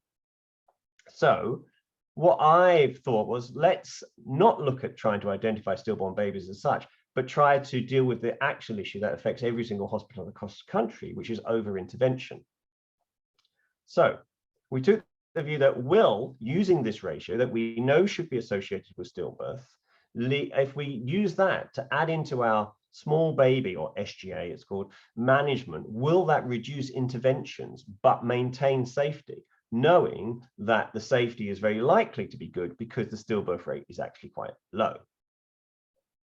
So that's why it's a feasibility RCT, because we're comparing whether change in practice would be acceptable to women and clinicians that are looking after them. So we picked on women carrying a single baby that was small in a termish timescale, 32 to 37 and 6. And the reason for that is you want a chance to intervene, of course. You don't want to have them so early, because if you're finding a small baby early, it's probably pathological anyway. But you don't want them so late that there's no point in doing intervention. You can just deliver them anyway. And we were going to randomize them to biomarker-led care or standard care, which is no biomarkers, just routine scans, on a 3-to-1 ratio in favor of the biomarkers. And that's quite a common thing, because the information garnered is more likely to be of value if you've got the biomarkers than it is from the standard care, because everyone's having standard care at present anyway. We had 2 sites in Liverpool and Manchester, and the plan was to recruit for 24 months, which would give us over 100 small babies. And we were going to have biomarker-led care where they had a normal ratio here a normal ratio, we would review them, but then aim to deliver them at 40 weeks, which is actually longer than the current guidance at the time of funding was, which was said to deliver at 37 weeks. So we were going to prolong the pregnancy, therefore more likely to have a normal labour, more likely to have an outcome and a birth that they might prefer. Still a small baby though. And if they had an abnormal ratio, then we were going to look at the scan in more detail. These are actually the wrong way around, so I do beg pardon. More detailed ultrasound scan, looking for other markers of fetal compromise and deliver earlier. And we had an algorithm which is based on the current evidence at that top point of standard care, normal ratio, leave till 38 weeks, abnormal ratio, more detailed scanning. But if you did have a normal ratio, we had a safety net that if you, in 2 weeks' time, you had a repeat blood test, if you weren't delivered anyway by then if it became abnormal, you would flip over onto this pathway. And of course, there was also the final caveat, if there any local or acute condition that the clinical team were looking after, then they could deliver at that point. So that was the idea. How did we get to where we were for funding? So PPI has been mentioned quite a lot, I think. It's a very important part of any funding, but RFPB does put a lot of emphasis on it. But I think it's very important, particularly in this case. So in the study design, we had a PPI applicant who's worked a lot with me. She was actually in that Strider RCT I mentioned as a participant. And since then, she's worked on a number of studies with me. And we sat down and we worked out whether this would be acceptable to women. She's also a co-applicant on this application. We also did a survey. I mean, it may sound a bit silly, but we did a survey on Mumsnet. And we did that sort of try and get a sort of not outside of a research focus. PPI people can become quite professional, so they can be very much aware of what happens with research. So it's good to get an outside view sometimes. We also did a second survey in a different context as well. And the questionnaire was basically, will people take part? If you're told your baby's small and the normal NHS plan would be to deliver you at 37 weeks, would you actually accept to be delayed with an extra safety net to go longer? And that was a real concern as to whether it would actually be acceptable. And this is what I mean, you know, is the design possible? Can we deliver it? What is the cost of the intervention? And does it fit with current guidance such as NICE? And we also have college guidance on this subject as well. It's also really important to engage with interested co-applicants. So we had sometimes from your own institution, sometimes from others, and what roles they will perform, whether the sites have the right setup for clinical work, but also labs. Obviously, we've mentioned research support office, RDS, those sort of things, and discussions with sponsor. So in mine, I have some co-applicants. It's a mixed methods study. So we have some qualitative work being done by a researcher in Liverpool. We also have some health economics added in because we're talking about the impact of a service change here. And that health economist is actually someone I met while sitting on an RFP panel, actually. So, and they work in a different institution. And so what would be the anticipated outcomes for this study? Well, it was to look at the feasibility of recruiting women to this study. Would women want to take part? But not only that, would clinicians want to take part? And would they follow the management plan? Or would they find reasons to deliver people based on their anxiety, whatever, about deviating from normal guidance? A lot of studies intervene more, actually, rather than intervene less. And again, you know, would women be willing to wait until 40 when they've been told that their pregnancy is not normal, inverted commas? And then, of course, the end result of this would be to inform a definitive RCT, which would probably be in something around 10 to 20 units across the UK to be of an appropriate power to give us a result. So we were funded, ready to start on the 1st of April 2019, and with recruitment in July, August 2019. You'll recognize those dates, of course. So the outcomes we were looking for were feasibility of the study, of course, and then the additional outcomes I've mentioned just now. So what happened? Well, there was a long process of contracts between the University of Liverpool, my institution, the NIHR itself, and an industry partner who was providing the biomarkers for free. So that's a really useful thing for funding, to have industry in there, but it does come with some caveats. And one of those is it makes the process more complex, of course. So it took us over 12 months actually to get the contracts agreed between all three groups, and that delayed our start. you'll see it delayed it until May 2020. I think you all know what happened then, which was the COVID-19 pandemic. So we then lost time, significant amount of time, of course, because of the prioritization of COVID-19 studies.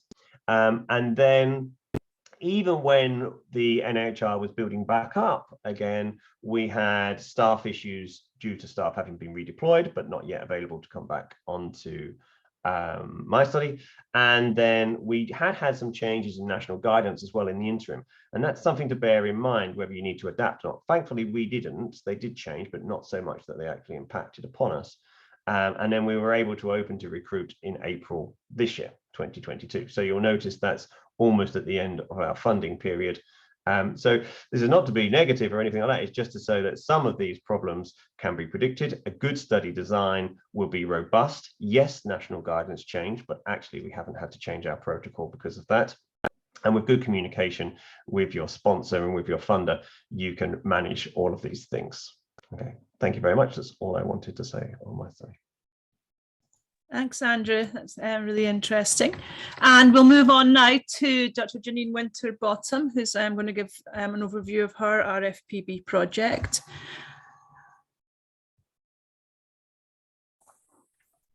You're going to share your screen, Janine? I'm hopefully going to do that, yes. Thank you. There we go.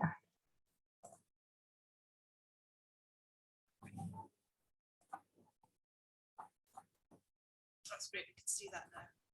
Yeah, oops, back a step. Right, so sorry for that. Mine seems to always jump there. So can you hear me and can you see my slides? Yeah, we can. Yeah, thank you. So I'm Janine Winterbottom and I've led on an epilepsy and preconception care study. This is a tier 3 grant application that I'll talk through today. So the focus of the piece of work was on preconception care for women with epilepsy. And you might ask, well, why preconception care? Well, there is a life course approach to preconception care that has particular relevance for epilepsy as a condition that is a very diverse group of reasons for a person having seizures. It's a largely heterogeneous population of individuals. And so people experience seizures without a cause, and that leaves them with a diagnosis of epilepsy. But in preconception, what we're aware of for our women with epilepsy having pregnancies, that they're invariably needing to take treatment, anti-seizure medicines to prevent seizures, and they'll need those continued through pregnancy. And the whole experience can be stress-provoking for many women and their families. We are now beginning to pick up on pictures, forward thinking of the risks of the medicines into the future, and that really underlines the life course aspect.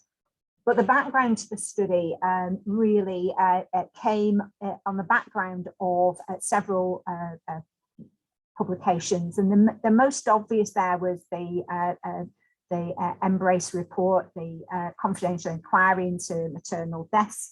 And although this was not the report itself that actually was quoted in my grant application, it came through and has just further underlined why preconception care remains important and has remained so throughout the course of the study.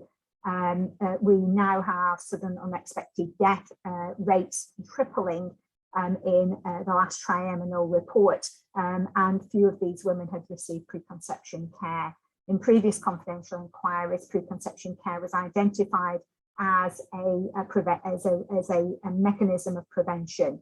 The Medicines and Healthcare Product Regulatory Agency also identified valproate as one of the anti-seizure medicines with high risk, and there was a very demonstrable scandal that has been aired in the media, and this has obviously been another push and rationale. And in 2018, the Public Health England also reported on preconception care and identified really the missed opportunities to intervene. So the study developed really started in 2017-18, and I ran a survey through a public access web patient organisation called Epilepsy Action, and the survey itself was reviewed by their research volunteers. They have a really good Get Involved site, and I've used them throughout the study, and they have been collaborating within the work that I'm presenting today. And so we ran a survey really to get a feel for whether this was something that was just of an importance to us. We knew it had national importance. We knew it had international importance. WHO have defined preconception care and have a statement within their manifesto for intervention. Unfortunately, on an international playing field, preconception care isn't seen as a priority for women with epilepsy, as epilepsy itself is a condition that often lives in the shadows of many other conditions and has historically been termed a Cinderella condition. Although I can promote the importance for women with epilepsy, and we've got the Embrace report behind there, we wanted to go to the population themselves and ask what they thought of preconception care.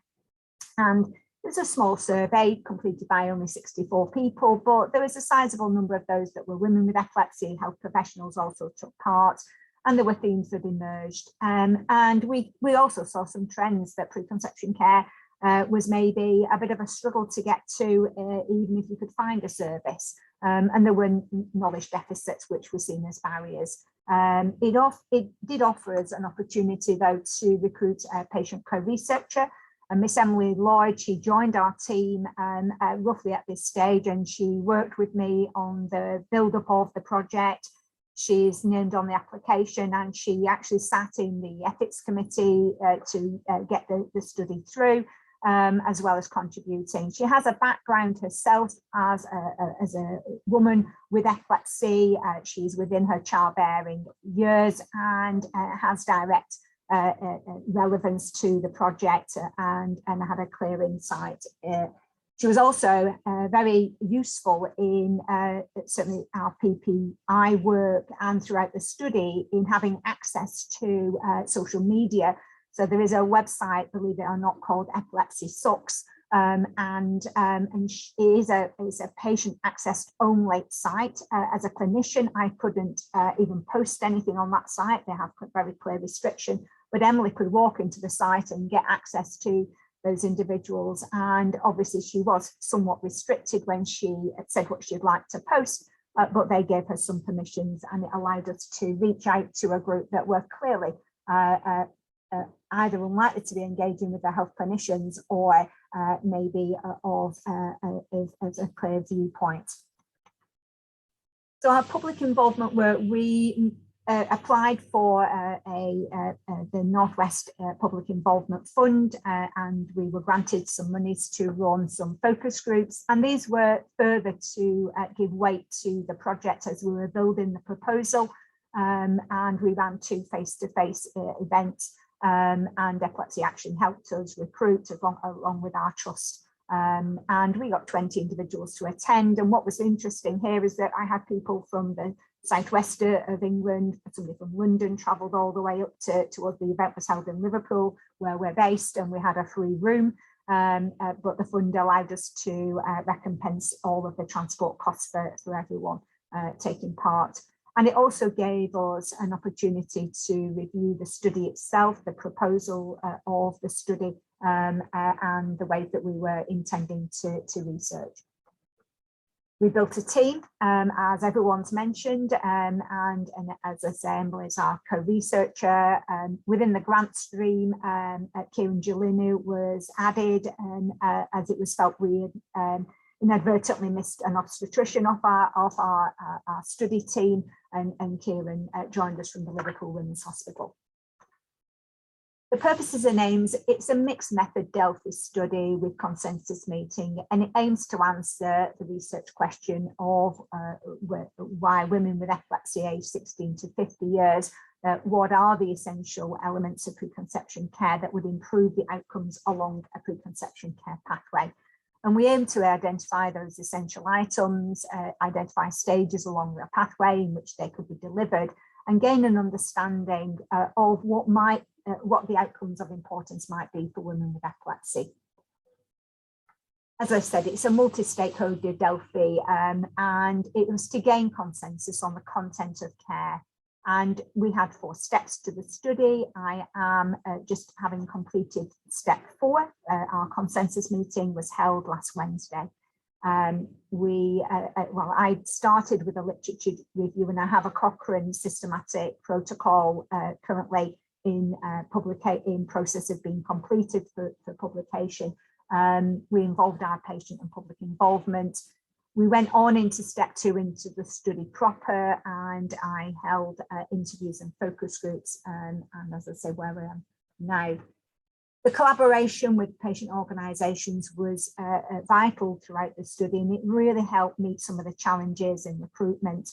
We were trying to find that hard to reach population, those women who might be less likely to engage in preconception care. And that has been a challenge through the study, and it may turn to be one of our limitations, but we have certainly learnt lessons along the way, which will be feeding back to into our funders. So in stage 2, we held 58, well, we involved 58 participants. These were women with epilepsy, their partners, their relatives. And there's a group of women who have lost their lives in pregnancy and through their epilepsy, and we involved 2 bereaved parents, and these were recruited through SUDEP Actions. So Sudden Unexpected Death in Epilepsy has an organisation to help raise awareness and support families who have lost an individual to epilepsy, well, to seizures. We initially focused on holding more focus group than interview. We thought that would be timely. This was initially proposed to be starting, and very similar to the previous speaker, just prior to the onset of COVID. We actually did start our study in December 2020, and so we managed through the pandemic to complete our interviews. And it was interesting, we actually ended up doing more interviews than we planned, which was actually what the peer review comments had actually wanted. And so the funders actually got what they wanted, even though it wasn't quite our plan. The survey was developed, and we piloted that through further work, and we involved the Young Persons Advisory Panel, which is based at Alder Hey, or our local regional one is based at Alder Hey, and further stakeholders. So the process of developing the Epilepsy Preconception Care Delphi survey was a lengthy process, a little bit longer than I think I'd factored in. That's one of the lessons taken from this, is time management and adequately scaling up. We thought we could have achieved it in our timescales, but with the delays through COVID and some of the staff restrictions that we'd had and employing people to assist us in the study, this has put us through with some delays. But as I said, we've reached our consensus meeting last week. So the survey reached out and recruited. The numbers are good for Delphi surveys, and certainly our completion into round 2 was also good. We had some dropout, but we've maintained a healthy stakeholder in patient, health professional and voluntary stakeholders. 2 items were added in the 3 text responses in round 1, and we covered domains such as access and availability of preconception care, contraception review, information needs, managing pregnancy and seizure-related risk, optimizing seizure control and preconception care pathway, which helped just identify some more of the stages of support and clearly support for planning. From the Delphi survey, 31 items were rated as being essential by over 80% of participants scoring them as essential, and they were automatically included into the items of care. And we held a consensus meeting last week, 14th of September, and we took 16 items into a consensus meeting, 30 participants. They were stakeholders, third were patients, third were health professionals, and we involved representatives of all of the patient stakeholder organisations, including the likes of INFACT, which is the Fetal Valproate and Fetal Anticonvulsant Syndrome Association, and SUDEP Action as well. And they went on to vote initially for essential items that were crucial to care, and then before voting things as out, they were asked to choose any additional or desirable options. Part of the studies has been a lot of advertisement through COVID, through really through the whole process. We developed a study website. We didn't quite get a good acronym. I could not work on trying to get a way to define our study that made sense and could be used. So we kept it brief and short, and so we called it the Epilepsy Preconception Study. That's been our tagline throughout all of our published data. And I paid into a animation software, and I'd used this from the initial development, as it was helpful when we were doing our PPI work initially. And I've used it through the ethics. They wanted us to have everything patient, obviously patient sensitive and easy access.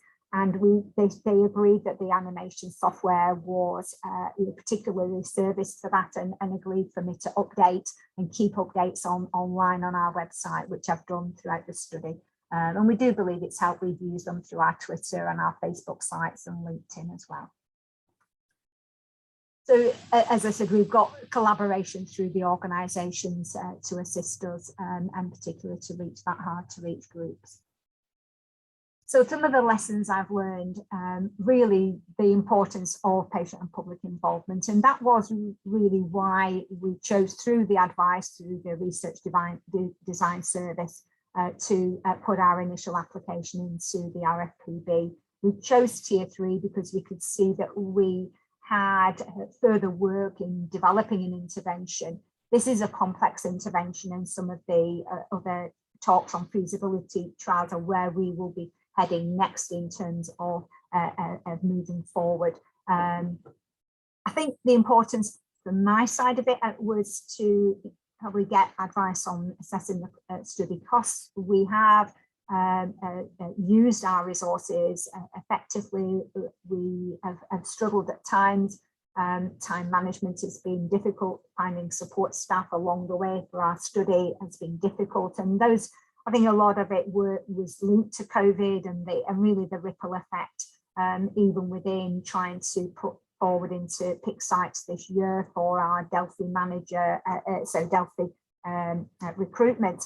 We were struggling for the HRA getting application out and advertised and picked up on sites, even to the point of those finishing recruitment and having sites coming to us saying, well, we're ready to start and help you on this study. It was, okay, you're 6 months behind, the study has had to carry on moving forward, and you're in a process of wanting to move forward and at the same time wanting to make sure you've done as much as you can to make sure you've reached out and got as many people involved in the study as you need for representation. And so it's been a careful balance, and I think some of those lessons I can definitely take forward. Having an independent chair has been really important in the focus, so in the consensus meeting and the Delphi approach to the study. And she's been somebody who was costly, and a cost that we hadn't necessarily assessed fully at the time of submitting our application. We needed to use a little extra resource to pay for her. But she was well worth, mainly to make sure that there was an equal voice for our patient participants, and to help us deliver on the project, which obviously we gained our initial reward in 2019, and we are coming to an end with my date for final report due 15th of October. So that's me, and obviously we're going to lead to questions at the end of the session. Thank you. Thank you very much, Janine. And that's a lovely showing the process of an entire project from beginning to end. Thank you. So our final speaker this morning is Pooja. Pooja, are you ready to share your screen? Yeah, I'm just trying. Can you all see that? Yes, we can. And you can hear me, obviously. Yes, we can. Thank you. Okay, so I've used a slightly different format for today because I've probably done less about the actual project and more about the experience of conducting or writing an RFPB application. But just to give you a little bit of context, this is a community outpatient psychotherapy engagement service for self-harm. And a lot of work that's been done previously for self-harm has been in secondary care or in A&E. And there's not really been much done in primary care. I'll talk about kind of all the background we put into this project, but just to let you know, that's what we're looking at here, is how to provide a brief psychotherapy engagement service for people who self-harm, who come in and see their GPs in primary care.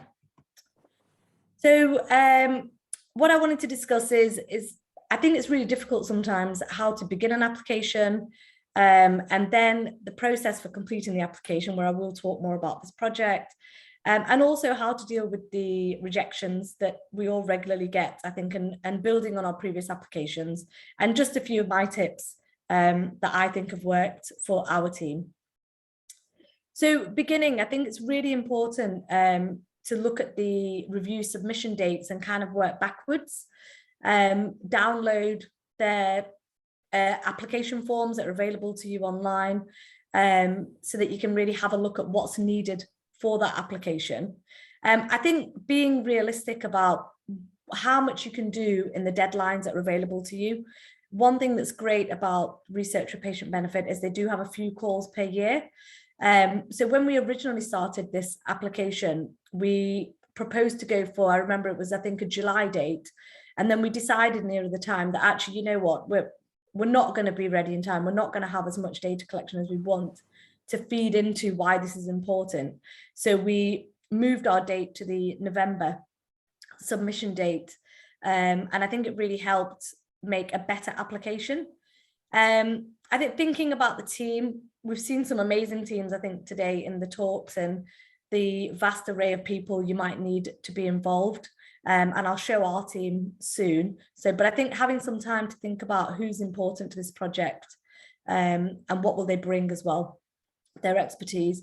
And I think one aspect I found really difficult over years is finalizing a research question for the grant. And I feel like when we do get that right, or have that completed, it's much easier then to flow with what's needed for a research project. So they're just, I suppose, from my experience of what's useful to do. So thinking about the process, I've talked about some of these in more detail further on, but you know, looking at actually the aims and scope for the funder that you're going for. I know today we're focusing on RFPB, so looking at what they want out of an application, and ensuring that you've included all of those kind of parts within your form. Building on previous research and initiatives, which people have talked about again earlier, and I'll talk about how we did that for our project. The formation of a collaborative team, making sure you work together and you've all got equal voices. I think it's really important as the lead of one of these applications to ensure that, you know, professors, clinicians, PPI, everyone has the confidence to be able to voice their opinion. Obviously, public and patient involvement, we've talked about, having your project outline and being really clear with exactly what's going to be happening throughout your project, for whoever's going to be reviewing your application. And then just finally thinking about the oversight of the writing of the application, which I think is some learning I've had. So building on previous work, we tapped into getting some funding from Liverpool CCG, as this is in the area here, for a research capacity fund. And I think this was vital. And I now look at doing this for all of my RFPB applications where possible, is getting funding from somewhere maybe equivalent to this, where you can do a small piece of work that can feed in to providing evidence for your application. I think this really helped us to be successful in our bid. So we took learning from the HOPE initiative, which was done in Merseycare, by Merseycare, led by them in the Royal Hospital, and Merseycare were also the sponsor for this application. So I think it was really important to build on what they'd already done. But I think what I brought as an academic was kind of the guidance on how they might report those findings as well. And eventually they published a paper on that study as well. But just providing that guidance of how that could be really beneficial for our application too. We also did interviews with stakeholders, everyone really who'd come across self-harm within community settings. And I think that was really important to gain those views from service users, their family members, GPs, psychologists, hospital members as well, to gauge where they fit in the pathway too. And then also learning from my own PhD, which looked at the role of primary care in suicide prevention. So with that money, we managed to appoint a research assistant for 6 months, and that was really helpful to then provide some more data and information for this study. So I think a lot of people today have spoken about the collaborative teams, and I just wanted to emphasize here, you know, the range of clinicians, methodologists we had in the study, our RDS support as well, and our service user lead, Catherine Mills, who again has been vital to this project as well. Catherine's actually, she's got appointed as a service user and carer lead at Merseycare. So she has got a job role there part-time, but her kind of links with the service were really vital. And also she chaired our public advisory group from the outset, which was fantastic. And she also facilitated our focus groups that we held, again, to feed in more data for the study. So public involvement funds, another source of funding you can gain if you're applying for an NIHR project, not just RFPB. And we were awarded one of these, and we held a focus group with service users and carers. And what we shared with them was all of the tools that we were going to look at using within the study to collect data. And they gave us some really honest and open feedback, and it actually did influence, you know, changes in what we had within our project, how we might recruit people, the type of data we were collecting to ensure that questionnaires weren't too negative. So they really did inform the design of the study. Just a bit more on PPI really is we had individuals with lived experience as co-investigators, and I try to ensure we have that on all future projects as well, because I think it's vital. We had them invited to focus groups, as I said, to talk about recruitment processes. We had them leading the public advisory group. We included full funding, costed at NIHR recommended rates. And we also used the Health Inequalities Assessment tool that was developed by the local ARC Northwest Coast to address any health inequalities and access to care for people. So they helped us develop and write that tool as well. So for the formation of the public advisory group, we had our lead that I mentioned from Merseycare, and we also had members of our co-applicant group who had experience of self-harm as well, even though they were there, they were in our group as part of their working career, but they did bring some of their lived experience as well, so they were involved in that group too. For recruitment, we used loads of different networks. We used our the ARC Northwest Coast, we used Merseycare, and we also just advertised it a little bit locally. We are looking at redeveloping that going forward for our next study.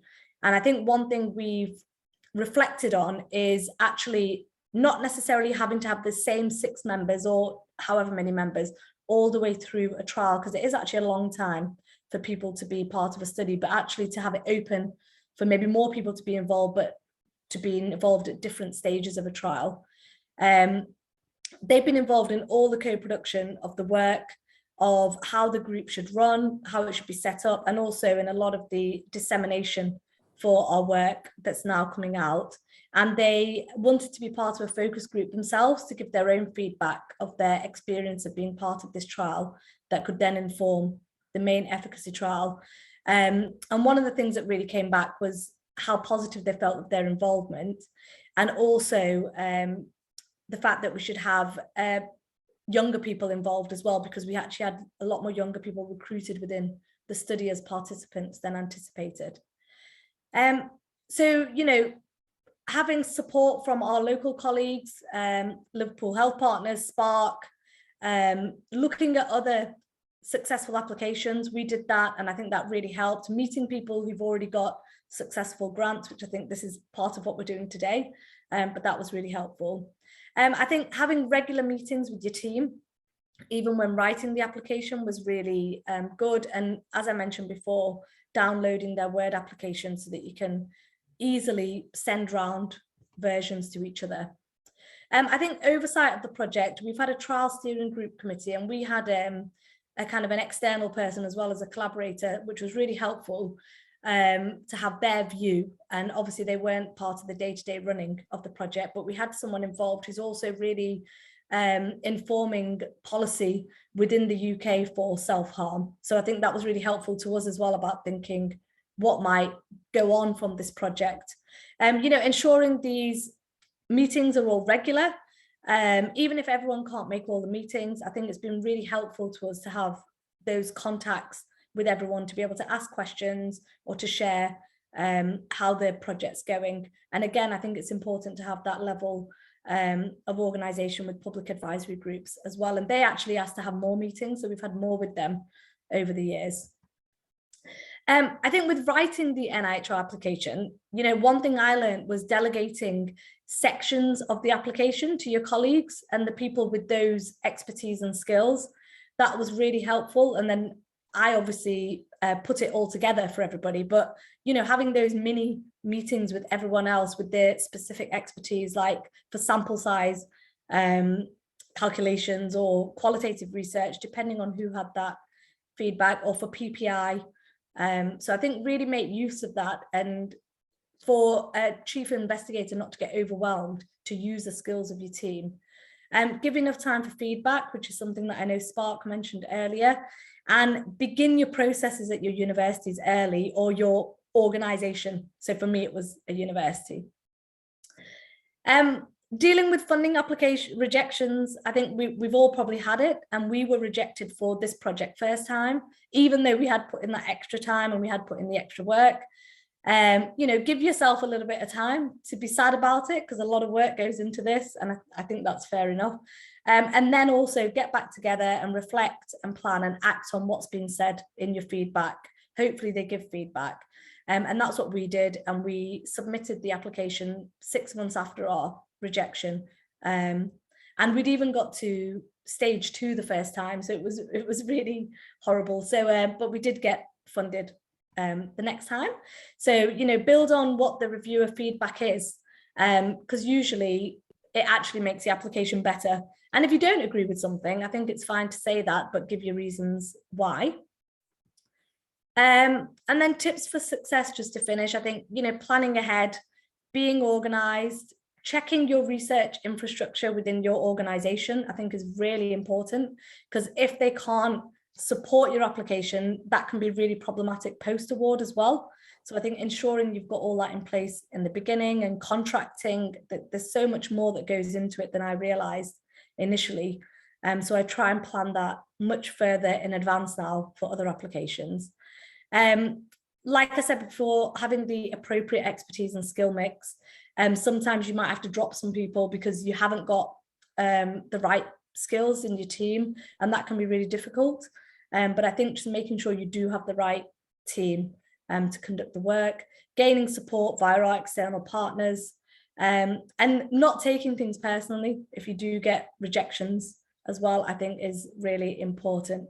So that's a real quick presentation for you, because I can see we're low on time. So if you have any questions, please ask. Thanks, Pooja. That's great. That was some really nice tips there. I think that people starting out will find very useful. So yes, we do have some time for questions. There's been some questions, I think, that have been through the chat that have been answered, but we're a small group. So if anybody has a question, if they want to just put your hand up, and then we've got time for 2 or 3 questions, I think, now, if anybody has one. I'll start off with a question, actually. It's probably around for people who review the applications, the panels or the program managers. I just wonder if it's obvious which applications have been through some of the support processes, the peer review, the internal peer review within organizations, and if it's obvious that those applications are better written, and generally if they're more successful than perhaps people who've just put in an application that's just been, the focus has just been for the individual research team. I agree entirely with what you've just said, Gillian. I mean, we sometimes have people that put applications in and you think that's a good research question, but they're probably relatively naive. And there's a bit of a craft to writing a research grant, and it just stands out as completely lacking. And they're the ones that we probably don't spend too much time with on the panel, because it's clear that it's nowhere near the quality and the level of the other grants, and they get a low score. So I think the support is vital, absolutely vital. And to make sure it's clear in the grant that you've had that support and how it's influenced what you've done, absolutely. Thanks, Kevin. Joel, you have a question. Sorry, my microphone was muted.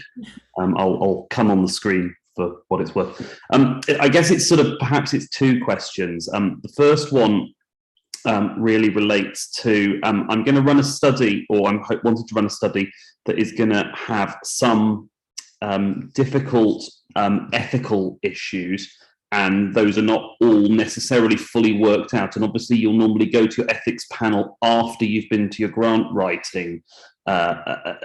So my question really is, how much of those issues do we need to bring up within the context of the grant application?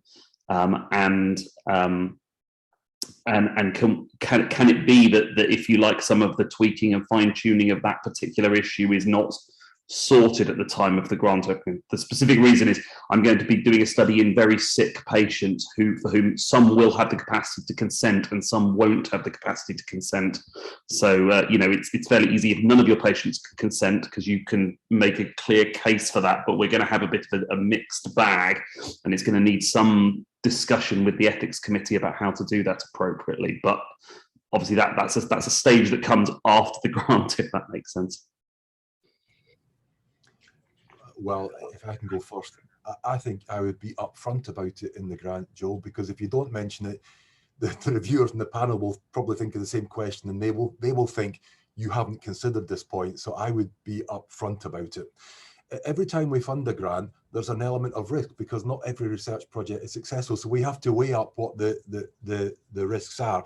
It may well be people on the panel or reviewers can give you some advice, but if you don't mention it, it probably looks like you haven't thought about it. It wasn't so much to not mention it. I was clearly going to mention it. It was more about how finalized does it have to be in terms of what we're going to do, because obviously there's the problem. The issue is that we're going to have to go to an ethics panel afterwards who might want to make changes or might not be happy.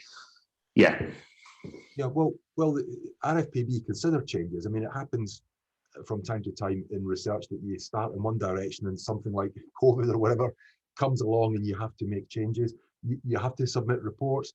If you think you need to make changes, then you write and inform NIHR.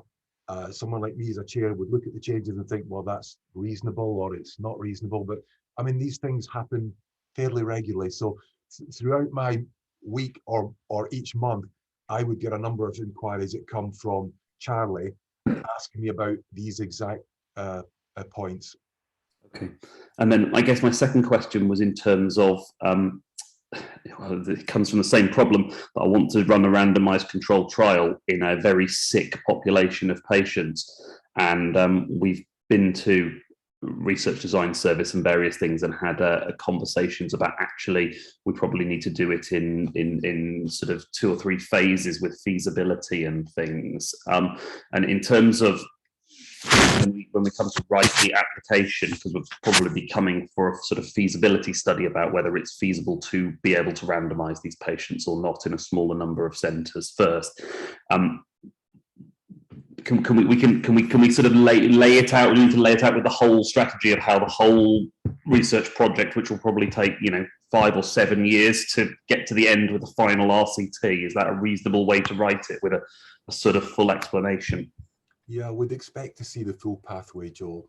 Whether you think there's one study that will address uncertainties, or there might need to be several studies. I think there'll be 2 or 3. Yeah, so we'd expect to see within the application the pathway, and ultimately, who do you think would be interested in funding this project, and when do you think you'll get to that point in time, and the steps in between. So that's something we'd expect to see. Thanks. Pooja, you want to come in here? Yeah, I just think about the safety aspect. We obviously have loads of issues because ours is suicide prevention, self-harm when we do all our studies, I think. And I think just being upfront and also letting them know that you have got kind of rigorous risk protocols in place for if any of these things might happen. Yeah. And I think what Kevin said before, if you can really show that you've thought about it, I don't think that we've ever had feedback on the issues. If anything, they've said, we're really happy with how much you've thought about it. So I think as long as you can showcase that, it's really good. And with ethics, it's been exactly the same. If we've given them a really thorough risk protocol, they've rarely actually asked us to change anything because they've seen that we have thought about everything ourselves, all the scenarios. Andrew, you wanting to come in?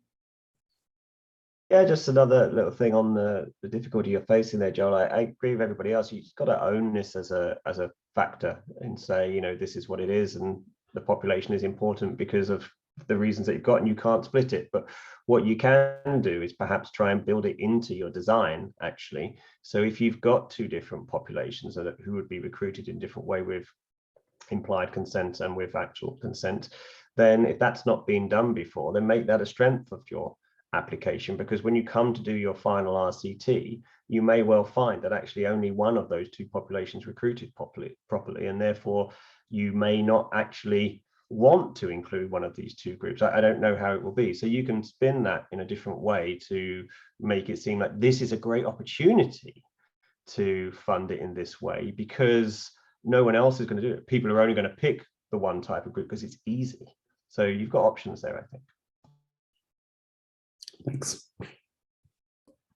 Thanks, Andrew. And I think we're almost going to finish on time today. So I just want to thank all of our speakers from today. I think this session has been great. I think there's been so much information for people, particularly those new to starting out on grant projects, and to show the range of support that's available to them, to illustrate what it is that the panel is looking for within the applications. And also I think it's been great to hear from our 4 researchers who have succeeded in getting the funding, but that it's not always easy, and there's a lot of thought that needs to go into it.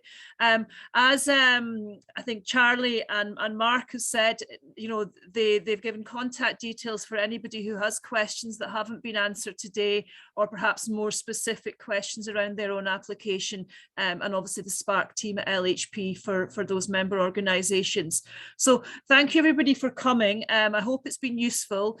We will send out the slides from around the RFPB from Kevin and Charlie as requested, and also there'll be the recording of this will eventually be made available through the LHP website, and we'll send it round to everybody if you want to distribute to any colleagues or anybody else who you think it might be useful for. So just to finally say thank you everybody for coming. Thank you for our speakers today. Thank you.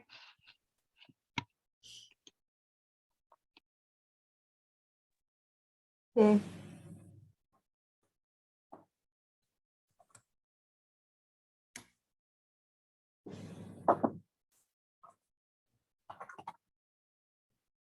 Thanks, Julian. Oh, thanks everybody.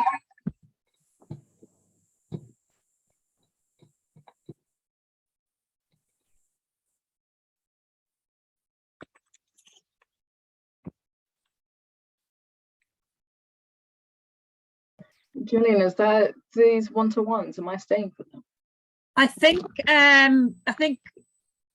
Lindsay, are you on? Have you sent out individual Zoom? Yeah, they're all on an individual Zoom. So if you go into the meeting invitation for your... So Charlie, have you actually, I think maybe they've just been sent, have they just been sent? Oh, so Charlie, they're not with their Mark from the RDS. Am I not involved? Okay, because sorry, I was just thinking, had we sent them to Kevin instead of you, but then I was thinking it's not Kevin, so sorry. No, These okay, are just these are just for Mark. All right, Mark no from the RDS is going to do them. That's great. Thank you. Okay, but thanks for your help, and I'm sure some people will get in touch with you through those contact details. Thank you so All much. right. All right. Thanks, bye-bye. Charlie. Thank you. Oh, thanks, Mel and Lindsay. No problem. Thanks, Jill. Okay, thank you. Bye. Bye.